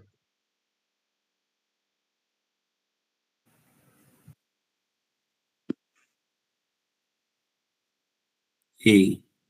A. Hmm. Hmm. That's a very tricky question. You see, that was B. why. Eh? I'll go for B. No, it's not. It's not. It's not B. It's not D. It's not B. If we look at what we are just learned, physician order for life-sustaining treatment. Physician order for life. Now, this patient told us that she doesn't want DNI. Do not DNI. Don't DNI me. Don't intubate me rather. She wants DNI. Do not intubate me. And they said that this physician wants to carry that information forward to the future care providers. And I told us, I said, you have to document that information in the PLOIST. Document that information in the PLOIST. So that means that the answer is going to be what? It's going to be what? E. E. That is the answer. Complete a portable order for life-sustaining therapy form with the patient so that information is going to be carried forward like that. If you do A, you're going to record and so it's only going to be in that patient chart in that hospital only. Whatever if the person is transferred to another hospital again, they will not have that information. So A is temporary, but E is much more long term. So let us keep that in mind. The physician orders for life-sustaining treatment. Order for life-sustaining treatment is a form of, it's more like a supplement for the advance directive, like the living will, so very important. So surrogate decision making. So after living will, after healthcare proxy, which is anybody that is designated by the patient, maybe the sister or the brother, anybody that the patient chooses. So if living will is not available, healthcare proxy is not available, the next is not going to be what? The surrogate decision makers. And how do they follow in terms of the hierarchy? This is it. The spouse for the patient, either the husband or the wife. The next in line is the children. Children, adult children, not children less than 18. Adult children. That's another catch. The USMLE, they might put that the patient have children of 10 years, 15 years, and 17. People will just go and pick children next. That's going to be wrong. Adult children. Then the next includes the parent, then the sibling, before we now start considering the friend. So the spouse, the adult children, the parent, the sibling, and the friend. Surrogate. So this is just more like dilation over the power of attorney or the healthcare proxy. So that is like someone that was legally designated by the patient to make decision for him or her when the person lacks decision-making capacity. So it's much more flexible than the living will. Because why did they say it's much more flexible? In fact, in a way, people want to prefer this healthcare proxy because they believe that the healthcare proxy, please pay attention to what I'm saying. The healthcare proxy must act in the best interest of the patient. They must act in the best interest of the patient. That is it. So it's flexible. You might just look at it that this is what this person will have chosen if he or she is alive. Because not if he or she is alive, if he or she has capacity, because they might just be, delirium or something and lacking capacity at that point. So they just say, yeah, I think he's going to like to be intubated. Please intubate him. It's much more flexible. But the living will is rigid. Whatever is there is what is there. There's nothing you can do. And don't forget the decision of the proxy. Even if the proxy is primary school teacher, it outweighs whatever the family might want. Very, very important. Don't. We should not go and use logical thinking and say that who is a proxy when the daddy is talking or the wife is talking. No, proxy outweighs family's wishes. If the wife is not even the proxy outweighs the wife. Very important. So now, no living will. So if there's no living will or no durable power of attorney, no proxy, so you have to now go to the surrogate, which is the spouse, the adult children, the parent, the sibling, and the friends. So sometimes they like putting us in that situation. If you go to and solve the MDMEs, you'll be seeing situations where the family are now in disagreement. They're now fighting. That the father will say that no, he will have wanted to be intubated. The wife might say that no, don't intubate him.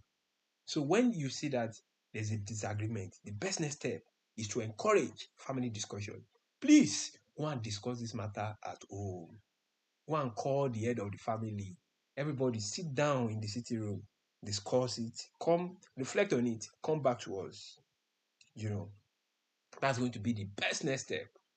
If there's still no resolution after discussion, then you go with the wish of the next in line in terms of the hierarchy for the surrogate. So if it's the mother, if it's the what's it called, the what the daughter is saying, what the wife is saying, that's what you are going to pick over that of the parent. If it's the wife and the parent that are arguing, you pick that of the parent. If it's the parent and the sibling that are arguing, you pick that of the parent. So that is the way you go about it. Don't ever forget about that. So yeah. So if the family members disagree, they should, encourage discussion. So if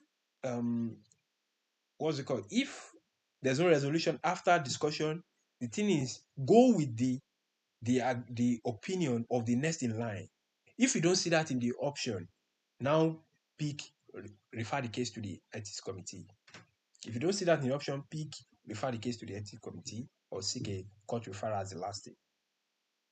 So usually you can also put this with respect to like maybe organ donation. So organ donation, they can have somebody can have a card that signifies that they should donate their organ. So if somebody has a medical card that says that I am an organ donor, donate my organ.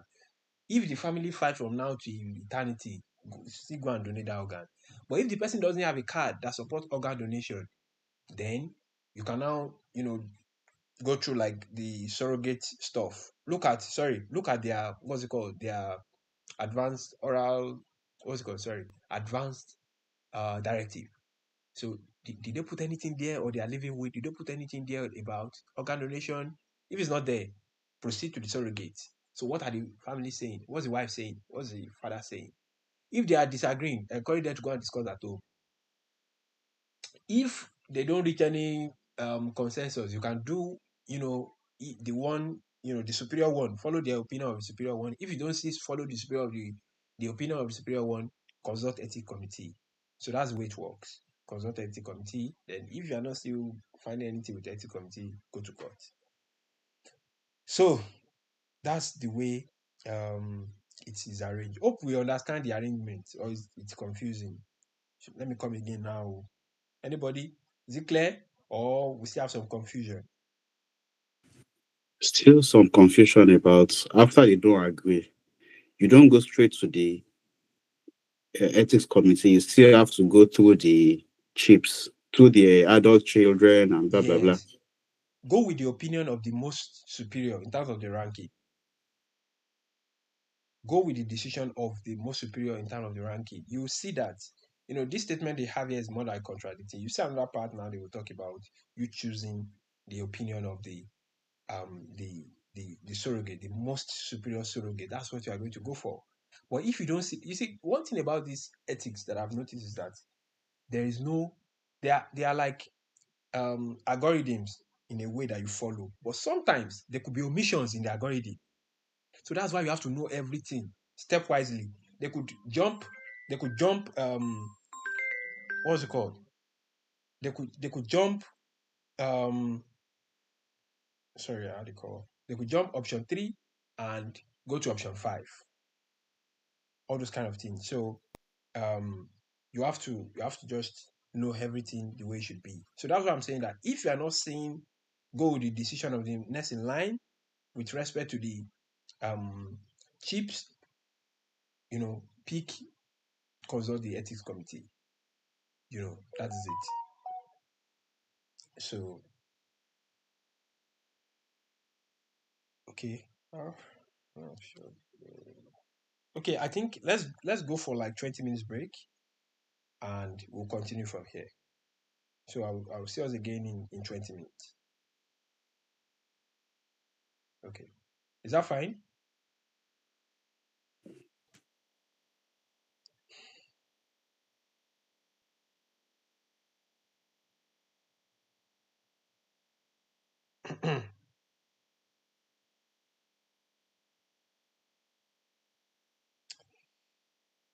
Okay. All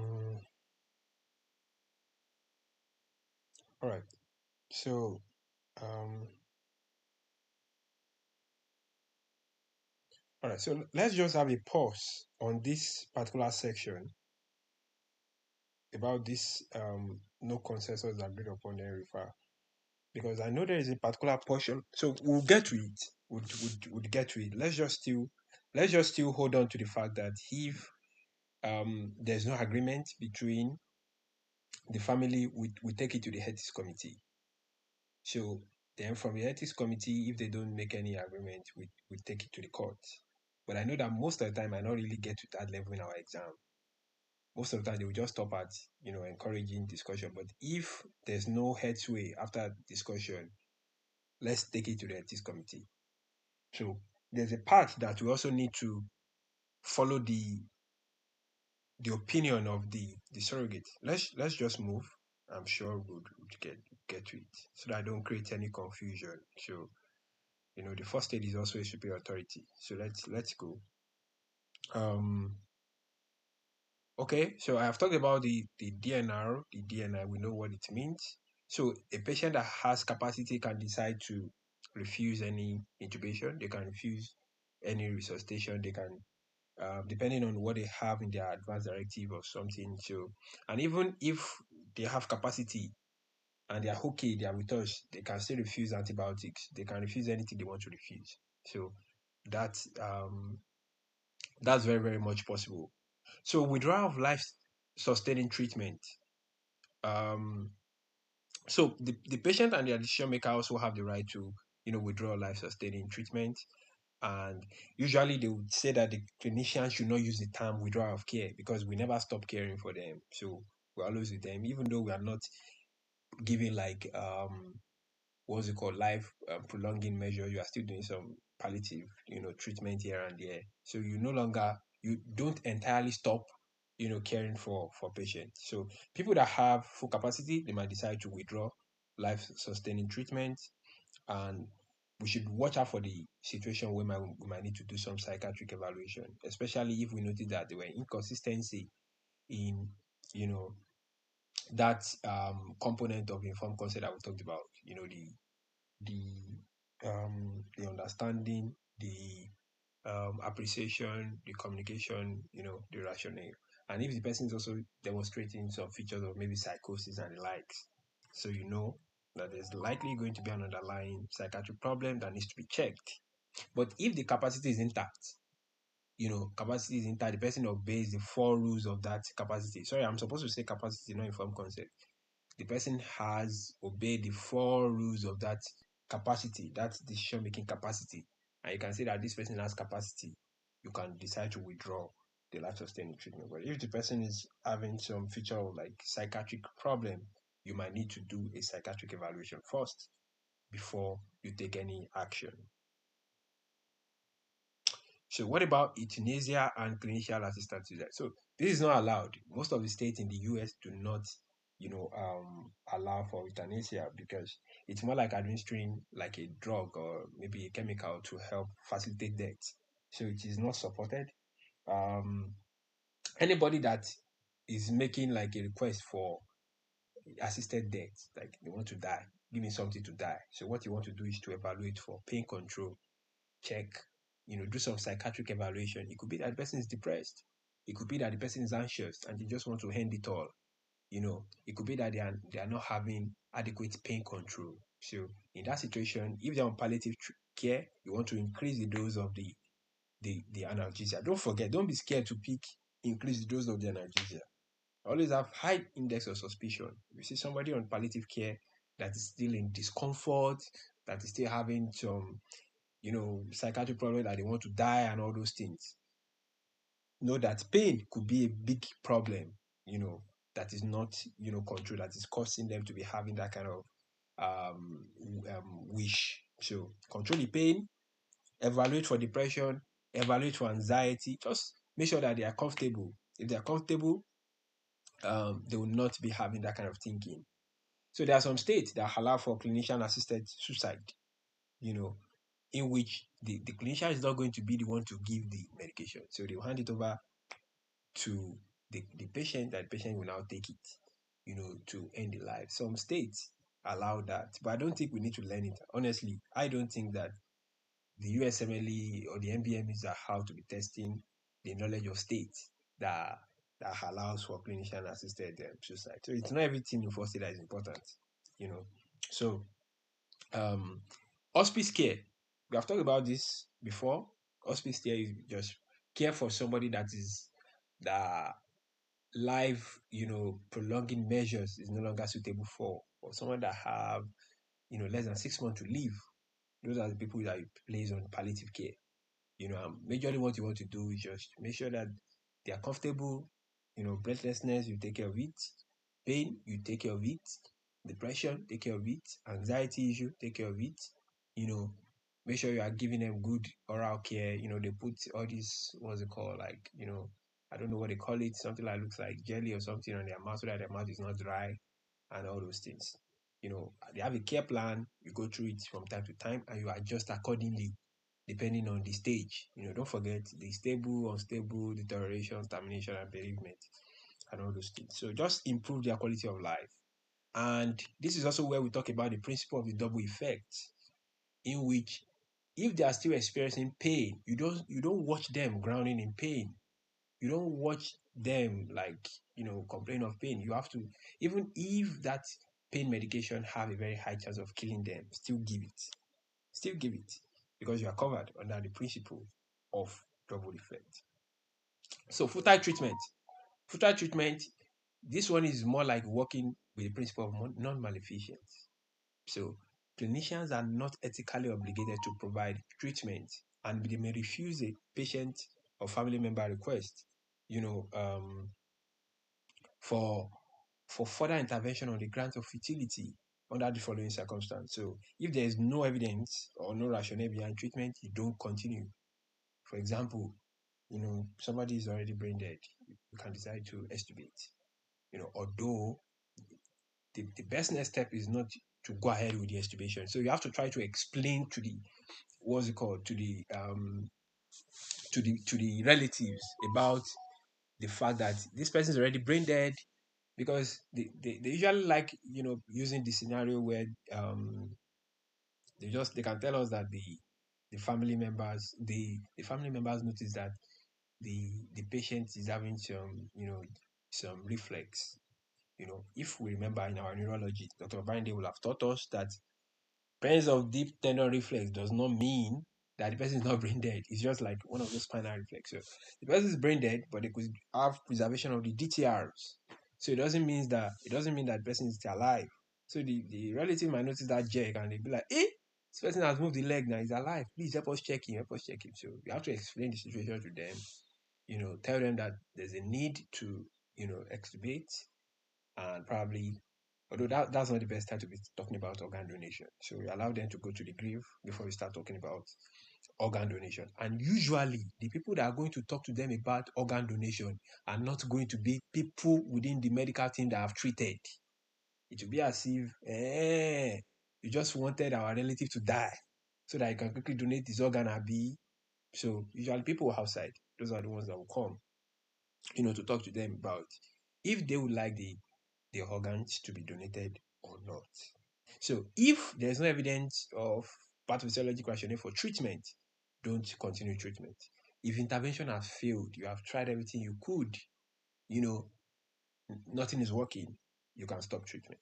If maximal intervention is currently failing too, people with all these terminal cancers, done all those, everything you can, immunotherapy, chemotherapy, radiotherapy, everything is not still working, you can stop. Or, if treatment will not achieve the goals of care, there's no point starting it. So that's futile treatment.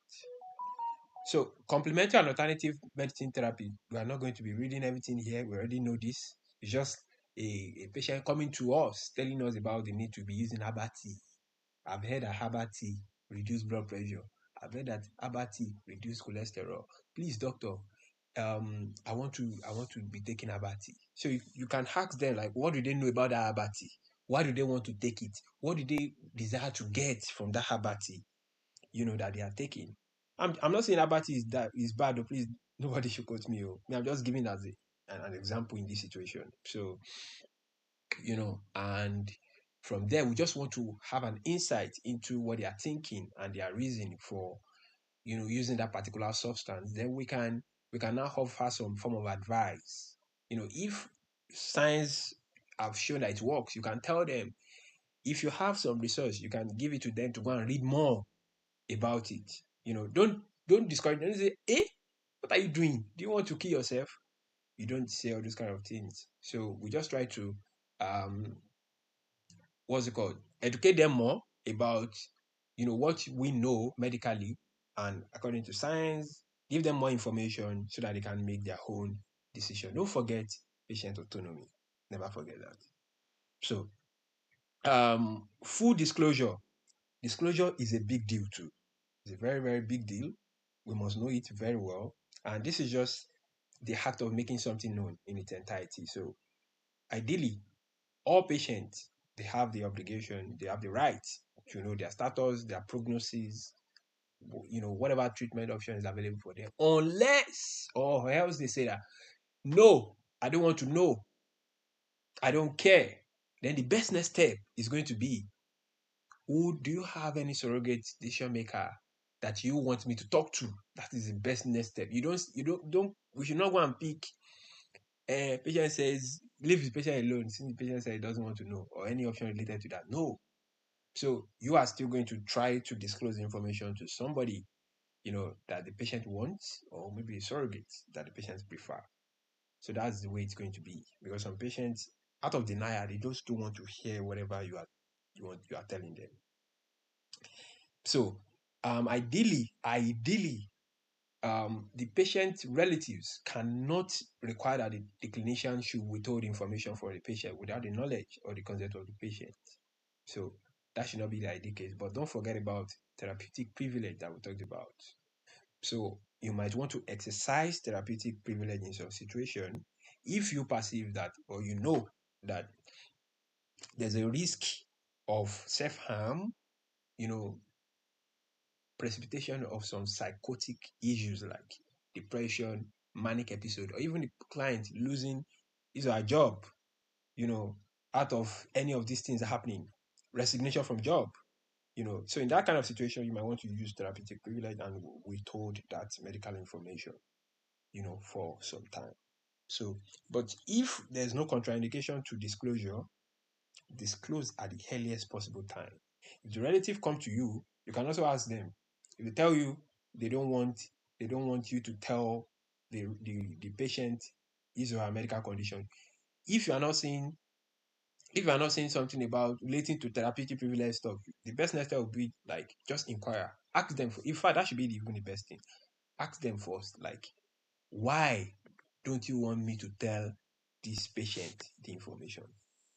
Get what they are scared of first, you know. So that's usually the thing, the ways they can trick questions around disclosure. Don't forget about the therapeutic privilege.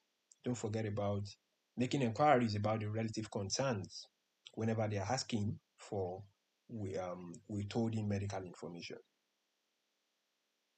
So okay, yeah, so that is that. So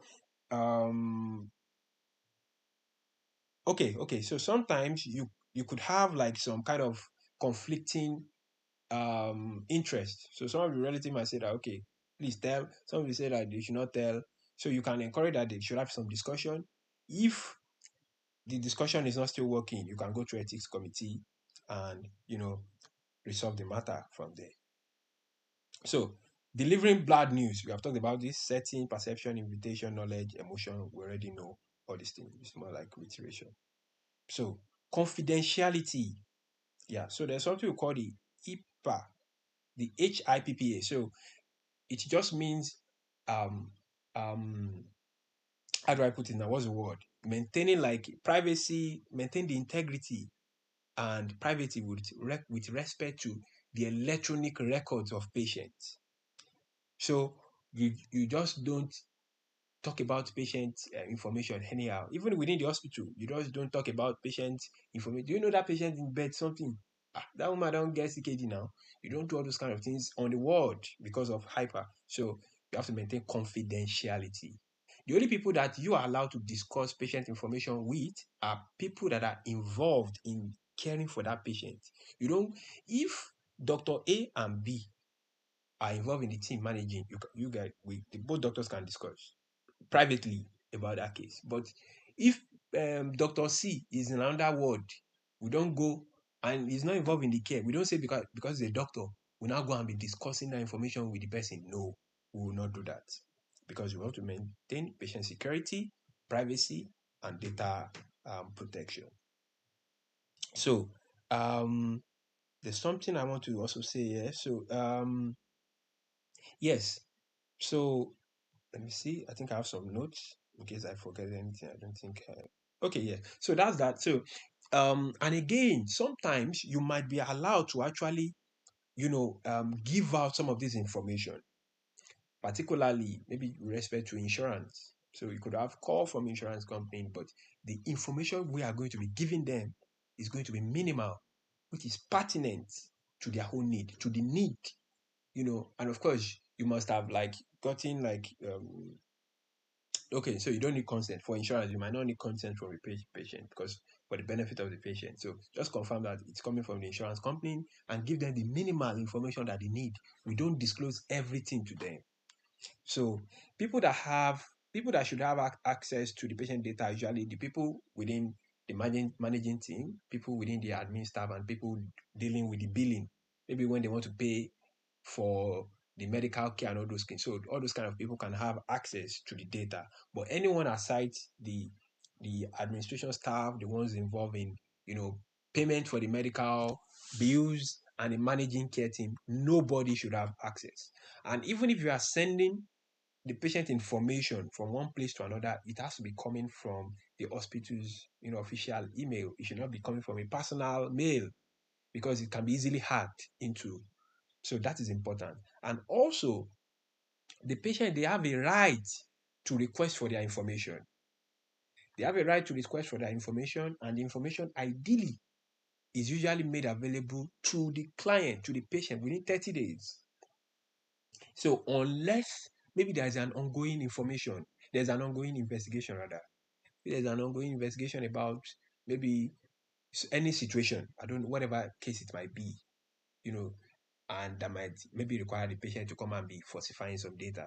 So you are not going to disclose, you are not going to release the patient information in that situation. And another situation where you don't give the patient their data includes you don't release minutes of psychiatric counseling. Maybe the patient went for a psychiatric counseling, blah blah.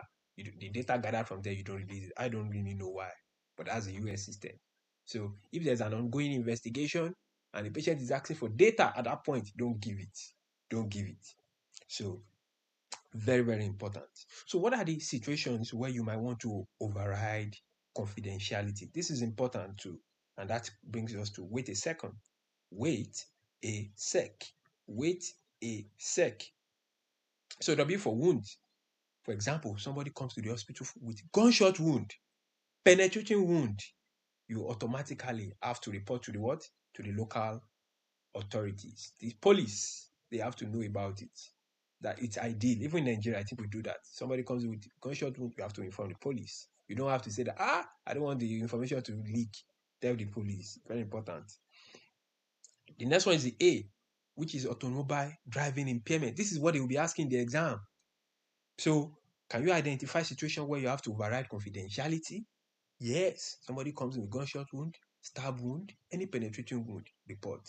Somebody comes in with automobile driving impairment, a Parkinson patient, epileptic patient, that is now driving.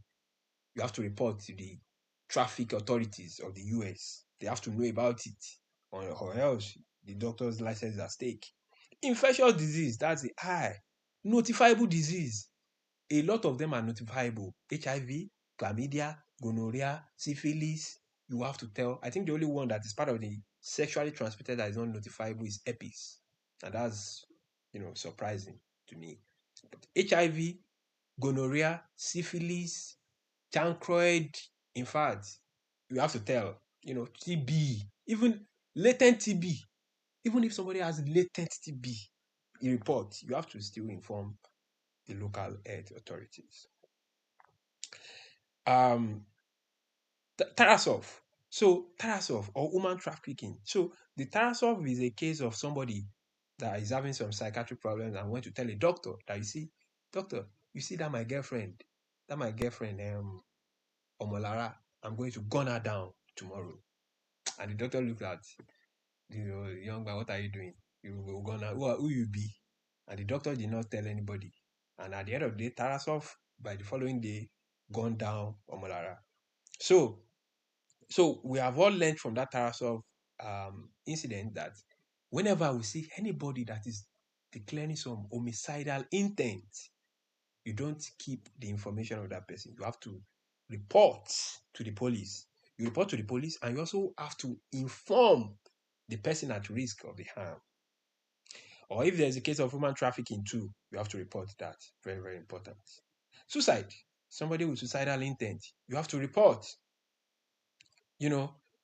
And also hospitalize that kind of person. Very, very important. Elder abuse and neglect. If you go to the exam, somebody do not know elder abuse, cannot identify elder and child abuse. It's part of the most dangerous thing that somebody can do in that exam. And the USMLE is so tricky that they'll be putting a lot of manner of things there that can be confusing. So you must be able to recognize elder abuse. You must be able to recognize child abuse. You must be able to recognize wounds that require you breaching confidentiality, the Tarasov situation, infectious. Everything here is important. Everything here is important. So Elder abuse, neglect, you know the cardinal signs to look out for. Somebody having bone injury that's having some particular pattern, somebody having um, um, pressure sores, which we are going to talk about shortly.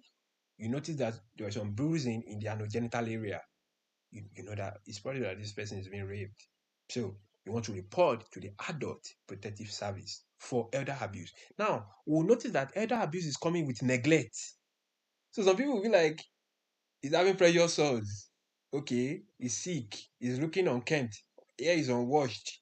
That's not abuse now. That's like nobody's actually inflicting injury, and they will not go and report. Even in neglect, you report to adult protective service. It's important because the person is not getting adequate care.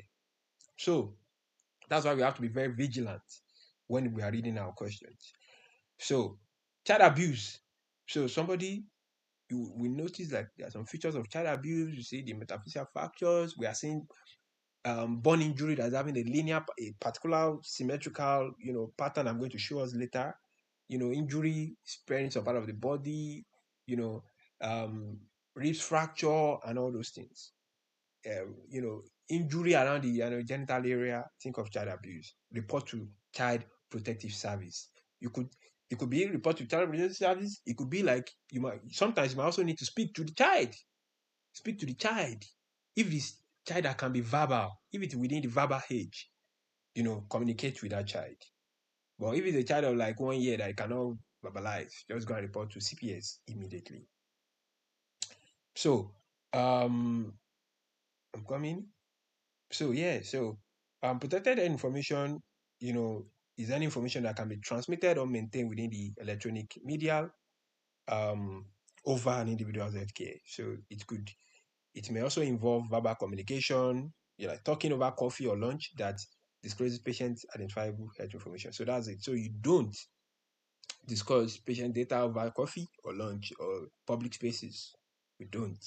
So it could even involve the bills, the medical bills, the admission profile, the prescription record, the referral notes, discharge details, and follow-up appointment. All of them, they are still part of protected health information of the patient. So we'd have to be very, very careful with where we discuss all these things. So so information disclosed by the patient to their clinician, and information about the patient's medical condition are strictly confidential and should not be discussed or accessed only by those involved in the patient care, just like we said. So it's only those that are involved in the patient care. Those are the ones that we have to discuss with. Anybody outside this, regardless of if the person is a doctor or a nurse, we don't discuss with them. So sometimes we might need to also disclose information to the Center of Disease Control, CDC, or even go to the police. So the Tarasov, suicidal, you go to the police. Infectious disease, we go to the CDC. Driving impairment, you go to the traffic, authorities. Penetrating wound, you go to the police. So we have to know the right authorities that we have to go to. Very important. So who have access to the medical records? This is typically reserved for the patient or authorized representative, like people from the insurance. They might actually request for it, but you don't give them everything. So a patient might waive the obligation of clinician to protect confidentiality. For example, insurance companies or some authorized family members might say that, okay, if my dad calls you, you can tell him. If my mom calls you, you can tell her. So usually through a written or a verbal consent. And don't forget, you only need to disclose the minimally necessary information to the personnel. So it might be necessary to override confidentiality in this situation of wait a sec. So which is the task of the decision. So patient intent to commit crime against an identifiable victim. So don't forget, notify the police, warn the victim. So also in a situation of child abuse, you have to notify the Child Protective Service. So usually you can have a high index of suspicion for child abuse when history is not consistent with the injury. They are saying that they can say that maybe the child of someone that is not up to 6 months, they can say that the child fell while he was walking. You know that's a lie. So a 3-month-old child that is walking. So not consistent with injury. Unusual child of parental behavior. Maybe the child is just overly scared. When he sees stranger, scared, runs away. Delay in seeking care. The injury happened like 1-2 months ago. They are now just coming now. Subdural hematoma, high risk. Retinal hemorrhage, very high risk. Spiral or bucket handle or rib fracture, very high risk. Child abuse. Then injuries at different stage of healing, think of child abuse too. So I have a picture here, that we should keep in mind as we are going for our exam. Head injury, blah blah blah. Okay, I think this and this is better. So this, they could have tub immersion. They could be immersed in hot water in the tub. So usually what you get is this. You see the zebra pattern, they will tell you like they're having some linear, scarring in their belly, that is symmetrical. So once you see that, think of the zebra pattern for immersion burn, And when they have immersion burn, they have this donut pattern in which you see that there's going to be spraying of the central area of the buttocks. Think about immersion burn injury, And they usually have this stock and glove patterning too if they have their hands and their legs immersed in the water. So once you see that, this is saying that they are having burns in the hands, in both hands and both legs. Think about immersion of both hands or feet in the hot water. If they say that there is sparing of the central area of the bottle, just like we're having here too, think about tub immersion. They say that they're having stripes, this symmetrical, stripy, scarred in two with blisters. Think about zebra pattern, symmetrical lesion for tub immersion. So those are in addition to all these things we have also said. So go and report to CPS. If the child is, like within the talking age, you can interview that child alone, before you know what you do. So patient that are suicidal too, you don't want to be keeping information. You have to go and report to the police, admit them. Child abuse or neglect, elder abuse or neglect. Child that is not going to school. The hair is unkempt, looking malnourished, iron deficiency anemia. We are seeing the hair looking very tiny. You know that this child is neglected. Though you have to go and inform CPS. So people with reportable infectious disease, HIV, syphilis, TB, everything like that, go and report to the CDC, public health, officials, and identify anybody that has risk and you notify them. So it's usually very good to encourage the patient to tell their partners. Although you are still going to do your own contact tracing, especially for all these syphilis and the gonorrhea and the likes. But it's also good to encourage the patient to tell their partners about their status, especially with respect to HIV. So then there are some non-infectious diseases too that we have to report, like cancer, carbon monoxide poisoning, silicosis, and lead poisoning. So we have to report the public health authorities too. There's a case of cancer, CO poisoning, silicosis, and lead poisoning. So what are the potential signs of elder abuse or neglect? We are seeing cuts, bruising, pressure ulcers, burns, uncommon fractures, malnutrition or dehydration, anorectal injury or infection, evidence of poor caretaking or financial exploitation. Don't forget, financial exploitation. So think about elder abuse. So the thing is, the USMLE, they are not wicked. They're not going to put only one. They'll put a mix of all these things, just to help us to make our diagnosis so that we can quickly know what to do. So notifiable outbreaks. So food and waterborne disease outbreaks like cholera and the likes, we have to report it to. Gunshot and knife wound, report to the police. That's a penetrating wound.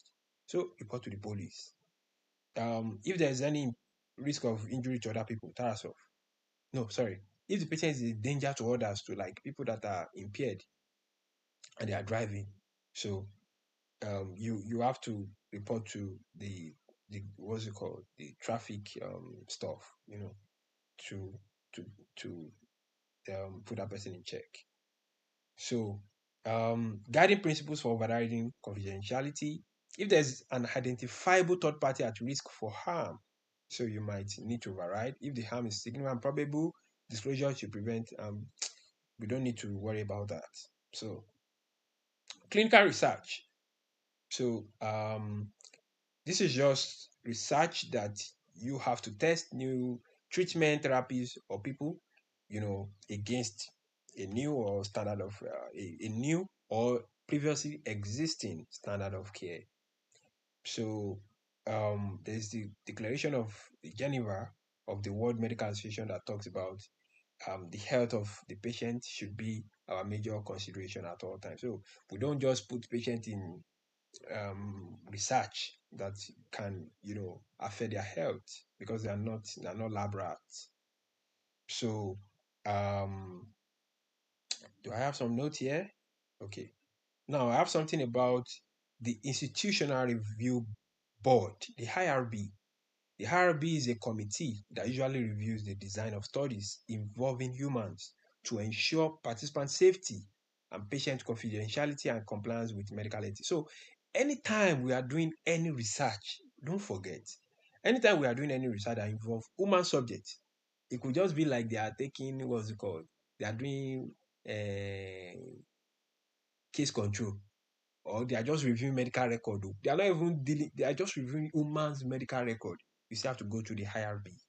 Go through the IRB and get IRB approval. If there's any change in the study design, whatever you are doing, you are making a change, you still have to go to the IRB and inform them. So human is the word.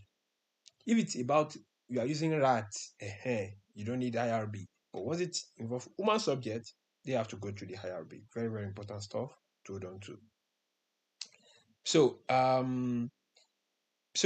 yes, very important. So going through research, there's a declaration of the Helsinki that you have to inform the patient going through this research. You have to tell them what the study is all about, how it's going to affect them, the risk, the benefit, and the alternative to the research protocol. They have to know.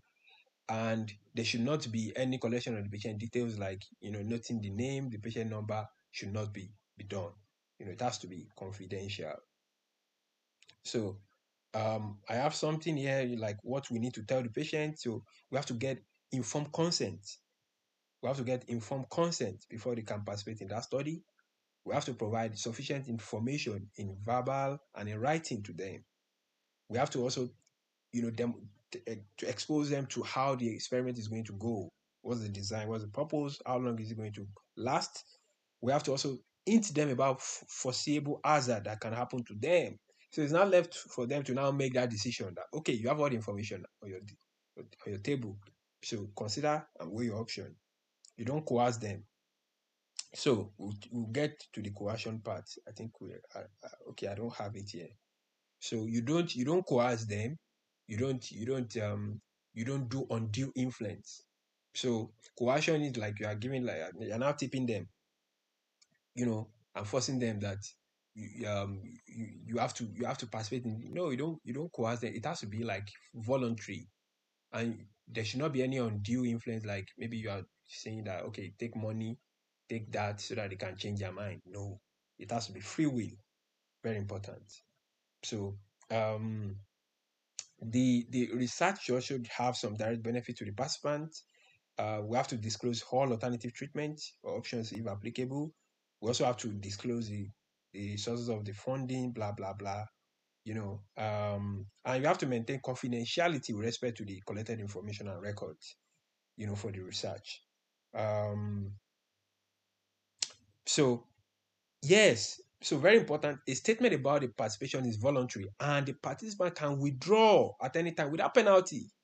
They can decide to withdraw at any time without any penalty. I say that, okay, that money we talk say we promise you, we will not pay you. You that you say you are going home happy, you not pay. So don't forget, undue influence. There's no form of undue influence.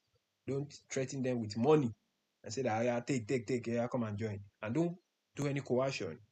And again, if they withdraw, still, give them what you have said you are going to give them.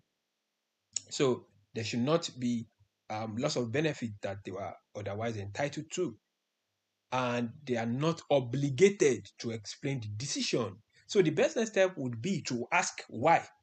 Okay, you are withdrawing. That's fine. That's fine. You are withdrawing. That's fine. You are allowed to go. But can you tell us why you are going? If the patient said, I don't owe you any explanation, you forget about it immediately. So you can keep the information you have obtained when the patient is with you. Anything else from that, you cannot do anything again. You cannot go to them and force and tell them to come back. You must not do that. It's against the rule. So, but the information you have obtained, before they leave, you can use it for your study. Very, very important. So just try to understand the reason why they are making these decisions. Probably you need to make some clarifications, reassure them, then you can continue. Then there's also something called therapeutic misconception. So sometimes the individual that are participating, they may believe that they are receiving some form of individual medical treatment. So this is it here, therapeutic misconception. So they could have this false sense that they are receiving some form of individualized medical treatment or care rather than participating in a research. So this is a research. Please don't have a misconception that you are receiving therapy. That's the way it is. Or therapeutic misestimation. So they might have a belief that they know that they are participating in research and they know that it might benefit them, but they are like having this stuff in their mind that this is kind of benefit that they are going to get, or it could be in form of risk too, that this thing is gravely dangerous. So you need to make all these things clear to avoid therapeutic misconception and therapeutic misestimation. Very important. So the core principles of clinical research, these are things we can reason. It's not really, just make sure that you take informed consent. You are doing any study, explain the study to the patient before you even start talking about informed consent. Explain what you are doing, and obtain your consent.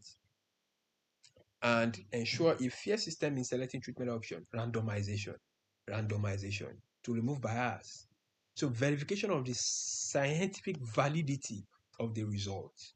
So make sure that your data is correctly analyzed, everything is accurate, and I have it here. By using a credible methodology, accurate data collection, and unbiased results. Then also ensure that you are compliant with the clinical protocols, with repeated reviews confirming the same during the type of the research. So we comply with the protocols that share with the research.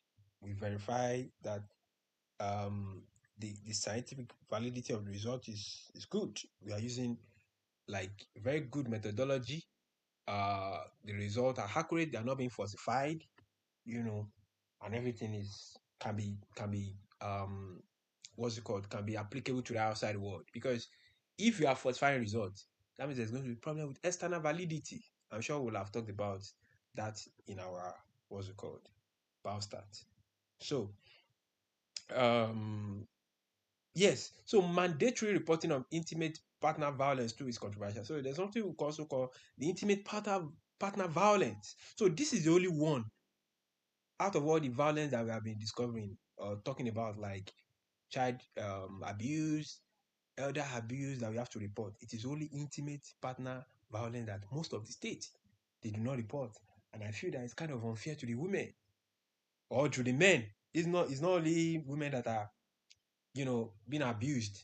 Even the men too can be abused. Some of the wives can be chasing the husband with, some of us are not Yoruba, but Orogun, what they used to make amala, club. So they might beating them with club. So it's not only women that have been abused, but unfortunately there's no law that talks about reporting when somebody is abused. So, but what you have to do as a clinician is to try to reassure them and prefer an escape route. So they have to have an escape plan. So whenever that stuff is happening, you can tell them to get their bags ready. So you don't actually encourage separation. What you are just trying to do is just to, create an escape plan for them to survive, and so that they don't end up losing their life in the process. So reassurance, creating an escape plan, where they need to come to. They come to emergency, whenever something happens. They don't try to fight back or something. And also avoid encouraging them to go and report to the police. Avoid. So that is that about intimate partner violence. So the clinicians should document the encounter, offer support, and have resources available for assistance. Okay. Ethical concerns. So pregnant women, for research, ensure that no harms happen to the mother and the child. So it's not teratogenic. For children, obtain assent. So many people don't know this. You have to obtain assent too. If the child is less than 7, talk to them. This is what we are doing. Okay? Do you agree? If it's only shaking of head, yes, it's good. If they are more than 7, you can just put in a small box and tick. So if you agree, tick this box. If you don't agree, don't tick. So just get assent rather from the children. And of course, you will have obtained consent from the guardian. So for incurable illness, the clinician should make sure that the patient do not enroll only for anticipated personal benefit. So, because they might end up getting disappointed. So that's that about incurable illness. Monetary compensation, we have talked about that. Only give them money for out-of-pocket expense, maybe just small money because they have to travel from their house, they have to enter transport, they have to buy something, food and the likes. We are not going to be giving them 1 million naira or 2 million naira. So that's going to be like undue influence in a way. So just give them, out-of-pocket expense as compensation. So recruitment. So make sure that your recruitment stuff is like fantastic and good. Randomize. Don't go and be putting some category of people here because you want to get some certain results. You are now recruiting some people, putting them in some certain group and falsifying results and those things. So then moving on to stem cell research. So this is just using like stem cell collected from human beings, using it for research, to test new drugs and the likes. So there's a lot of problem with this. Number one, you don't know who donated the tissue sometimes. Sometimes um, um, people argue that what's it called? Like the researchers, they tend to maintain ownership of this tissue and they even use it for further studies, that the donors did not give consent to. So that's the problem with stem cell research because they can be stored for a long time. So okay, so if we have a situation where a patient is not able to give consent, and maybe there's no family member, there's nobody, no surrogate, nobody, you can take a consent from the legally authorized representative. So, incarcerated patients, so patients that are locked in prison and the like, so they do not change the process of consent or any care rights, so it's still like the same, even though they are in prison, So, conflict of interest, you have to be very careful here. So ideally, it's best to just avoid doing this. For example, if a clinician has a stock in a pharmaceutical company, so there's already a financial interest, and that company is now providing a drug that the clinician is prescribing to his patient. So that clinician is best to avoid that kind of situation, because there's going to be a conflict of interest. Are you actually doing it because of your financial gain, or you are doing it because you have the interest of your patient at heart? But some might have the argument that it is double gain. I am making money for myself, and at the same time, my patients are getting well. So, but it's best to just avoid putting yourself in this situation and don't do it. So, clinicians should also disclose existing conflict of interest to affected parties. So, disclose it to the patient, the institutions, the audience, that journal articles or scientific. Tell them, if you have a pharmaceutical company somewhere, tell them. But ideally, it's best you avoid it. Don't put yourself in that situation. And from pharmaceutical companies, you can get non-monetary gifts, like maybe they give biro, they give pen, they give all those small things. They invite them to like seminars, they go for like from a conference.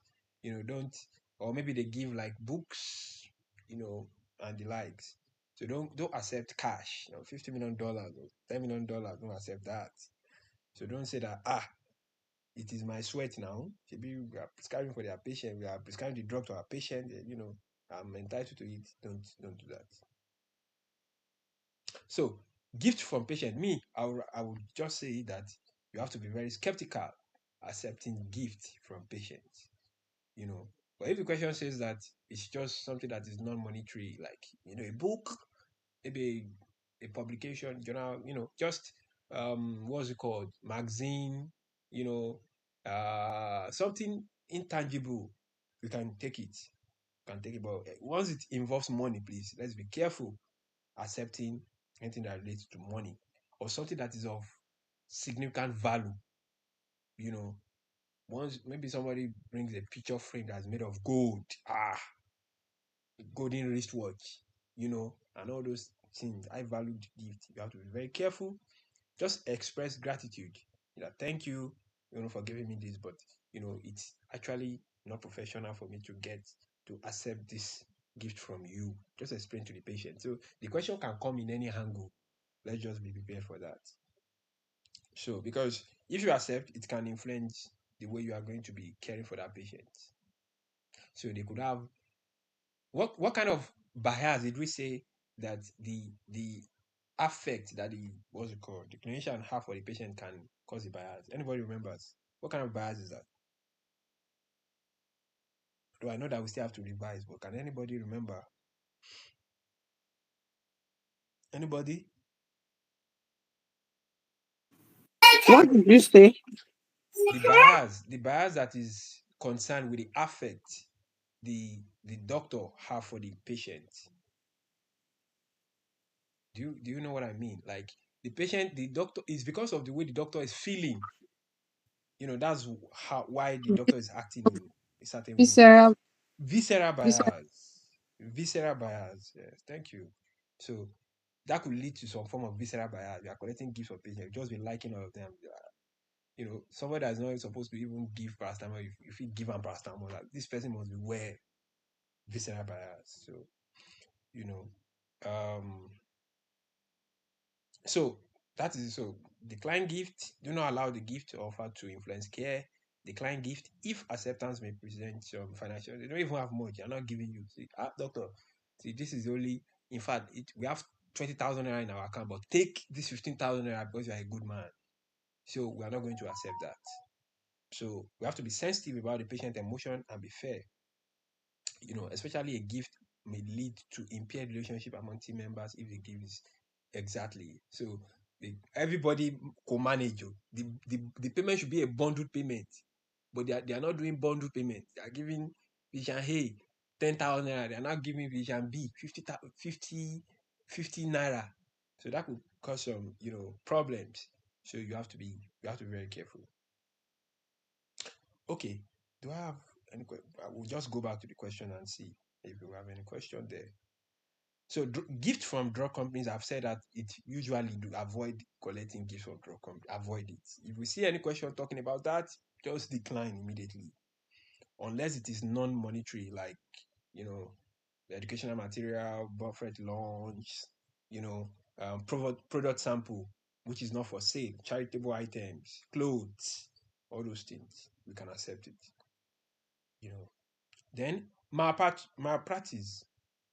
So malpractice just means when a hospital doctor or other healthcare professional cause some form of injury or permanent harm to the patient as a result of negligence or carelessness. So it can occur in two ways. Don't forget omission bias, commission bias. So act of omission. So there's a breach of duty where they are supposed to provide care. They did not provide care. That's a malpractice. Or act of commission. They did something purposefully and led to harm, despite being aware of the possible outcome, without notifying the patient of such outcome. So sometimes probably they are treating asthma. Instead of them to start with albuterol, they went to give aminophylline, and the patient just developed maybe some electoral abnormality or just developed some arrhythmia, and the patient died. That is act of commission. So that is malpractice. So now, before you can say that somebody is guilty or can be, jailed or license revoked for malpractice, they have to look at 4 elements before they can pull in it like a civil suit. That is the 4 Ds. So the first is the duty. So there's already an agreement between the doctor and the patient that, okay, you are my doctor, you are seeing me. There's a duty that the doctor agrees to seeing that patient. There's now dereliction of duty. So you are now doing the wrong thing. So I have an example here where a surgeon now operates on the wrong limb, which is more like a never event. The surgeon went to operate on the wrong limb. That is dereliction of duty. Then there's damage to the patient. So because of the fact that this surgeon operated on that wrong limb, the patient can no longer walk again. That's damage to the patient. And the dereliction is the direct cause of the damage. So definitely there's an interplay. So it's not as if the patient had a stroke. That's why he could not walk. No. It was because the surgeon operated on the wrong limb and damaged that limb and the person could not walk. So there's the dereliction is the direct cause of the damage. So the only people that are covered are people that offer good Samaritan service. So somebody just comes in and do CPR. Maybe doing the CPR, maybe something happened. They can still cover that person because the person was trying to help. Probably there's a broken rib self. That's an exception, to all this malpractice stuff. So they are covered by the Good Samaritan laws.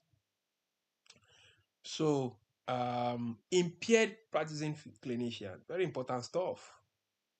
You see, they don't joke with this. You have to know this. You have to know impairment. Very important stuff. So there are so many things that can cause impairment.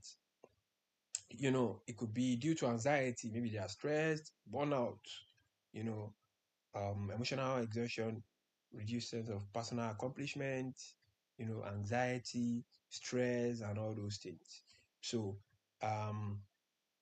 the impairment can come in different form. Maybe we notice that they are taking some some substance, alcohol, and the likes, and they come to work. The best next step is to report to a superior authority. Report to a superior authority. If there's no superior authority, we can report to the physician health program, the PHP.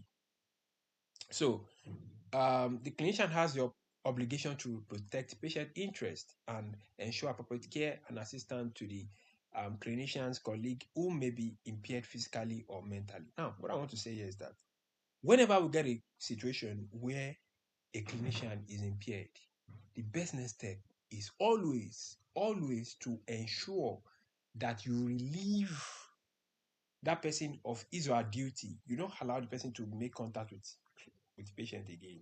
But you will not send the person home. Because if you go and pick the option of sending the person home, the person can, in the process, go and have an accident and die. So the person will still be in the hospital, but will not have contact with the patient, at least for that day, till they find out what had gone wrong with that person. So you report, you relieve that person of the duty, report to the superior authority, whatever people who are there, the supervisor, the consultant, anybody that is there, you report to them. And sometimes you might need to take it up to the physician health program, the PHP. Maybe the person might need to go to rehab or something, and be excused from work for some time to go and take care of that addiction that they are, undergoing. So, yes. So, is there anything I'm missing here? So, they should also report impaired colleagues to a peer-reviewed body of the hospital, like the program director. So, report to the program director, the medical director, any superior authority that I find in the question, pick it, report to that person, or the local or state medical board, when the physician doesn't have hospital privilege. So, this means that if a person is working in an outpatient now or private clinic, there is nobody that is like the program director or something. So you can just report to the state or the local medical board in that situation. So when a compromise of the patient's health or safety is an immediate threat, so that is your major concern. You have to watch out that there's no compromise of the patient's health and safety. So, but if compromise of the patient's health and safety is immediate threat, report directly, to the state licensing board. So if the situation do not change despite prior reporting, report to higher authority. So do not go and confront that person and be saying that you don't smoke, you don't drink. No, you don't confront that person. So you have to report to a superior authority. Either you are reporting to the program director, the medical director, or you are reporting to PHP. Very, very important. So the PHP work with the state medical board. They are like under the state medical board to ensure that they create an avenue for some of those doctors to go through some form of rehabilitation so that they will not put themselves in that kind of situation again. So, example, a clinician notes that his colleague, a surgeon, gets repeatedly drunk at parties throughout the week and comes late to work the next day. The patient has recently filed a malpractice lawsuit, and the patient believes that the doctor operated on him in a drunken state. Your responsibility in this state is to refer the clinician to a clinician health program. So that's the PHP, the physician or the clinician health program, for further evaluation and possible therapy. Very, very important stuff. But if the person is acutely intoxicated at that point, we know that this one has done surgery already. But if it's the one that he has not even done anything, stop him. Don't allow him to do surgery, but don't send him home. So don't allow him to do surgery. Report to the next, to the available superior authority, as above the two of you, so that they can take it off from there. And if you don't find that, you can report to the PHP. They would also know what to do. So I don't know if let's look at this question.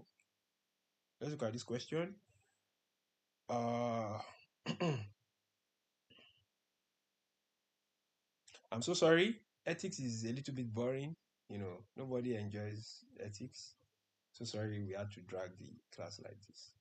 So a 2-year-old girl is brought to the emergency department by her parents because of a painful rash on her hands and lower arms. According to the mother, she developed blisters and redness on her arms 2 days ago. Both parents claim there is no recent history of fever, itching, or trauma. Physical examination shows erythema and multiple fluid-filled bullae on the hands and arm up to the elbows, with intermittent stripes of normal skin seen on the palmar aspect of the hand. These lesions are symmetrical in distribution and they are sharply delineated. Which of the following is the most appropriate initial action by the physician? Schedule follow-up, notify NPS, CPS, ask both parents to leave examination room to perform a forensic interview of the child, talk to both parents individually, obtain a biopsy specimen of skin lesion for histopatological examination. Anybody? Notify CPS. Notify CPS. So this is like the zebra pattern. You can see, what's it called? Symmetrical distribution and sharply delineated. And don't forget the donut sign that we spare in the buttocks. And don't forget the gloves and the stocking pattern too, that be affecting the what's it called? The hands and the legs. So depending on the type of immersion, that the child could be having. So if it's someone that is older, you can still try to interview. But there's no option here that talks about okay. This one talks about forensic interview. Yeah, but you cannot interview 2-year-old. That's the problem here. So a 9-year-old girl is brought to the physician by a mother because of bedwetting during the 3 weeks. The past 3 weeks. The mother is concerned because she had received phone calls from the school that her daughter has been acting out in class and making inappropriate jokes. Physical examination shows a thin female body habitus with no axillary or pubic hair. A few pink fleshy papules measuring 3.5 centimeter in size are present on the vulva. There is no vulvar erythema or discharge. Okay.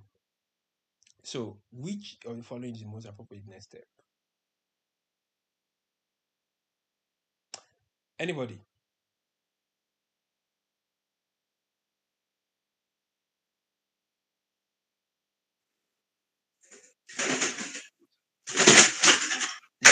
We have not done dermatology.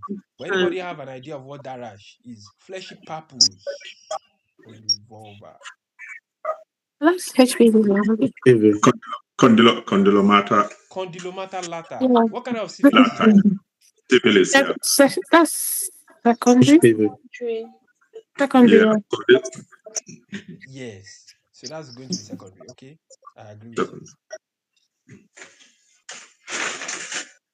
So, what do we think? This person is having inappropriate communication, inappropriate jokes in school. You know, Interview them separately. interview them separately because you'll be able to get word from this 9-year-old. So we can interview because the patient is going to be scared to talk in front of her mother. You know, so interview separately, get the information, and report to CPS. It is as simple as that. That's she. So let's see this. A 68-year-old man is brought in to the physician by his daughter for follow-up examination. He was diagnosed with mesothelioma 6 months ago. Since that time, he has been treated with oxygen therapy via nasal cannula. He appears tired but not in acute distress. Pulse oximetry on oxygen at 1 liter per minute via nasal cannula shows oxygen saturation of 90%. The patient has mild dyspnea when he speaks but is alert and fully oriented. Auscultation of the lungs discloses fine crackles in the base of both lungs. Physician recommends increasing the patient's oxygen therapy to 3 liters via nasal cannula. 6 hours after the visit, the patient doctor calls the office and requests a copy of her father's medical records so she can settle an issue with her father's health insurer. Which of the following is the most appropriate response by the physician? Please note who is asking for the record. Can you tell me what the issue is with your father's health insurance? I can send a copy of your father's medical records to his health insurance within the next 30 days. I can release your father's medical record if he requests them himself. I can send a copy of your father's medical record to his home address within the next. Pick the one that is most correct. Anybody?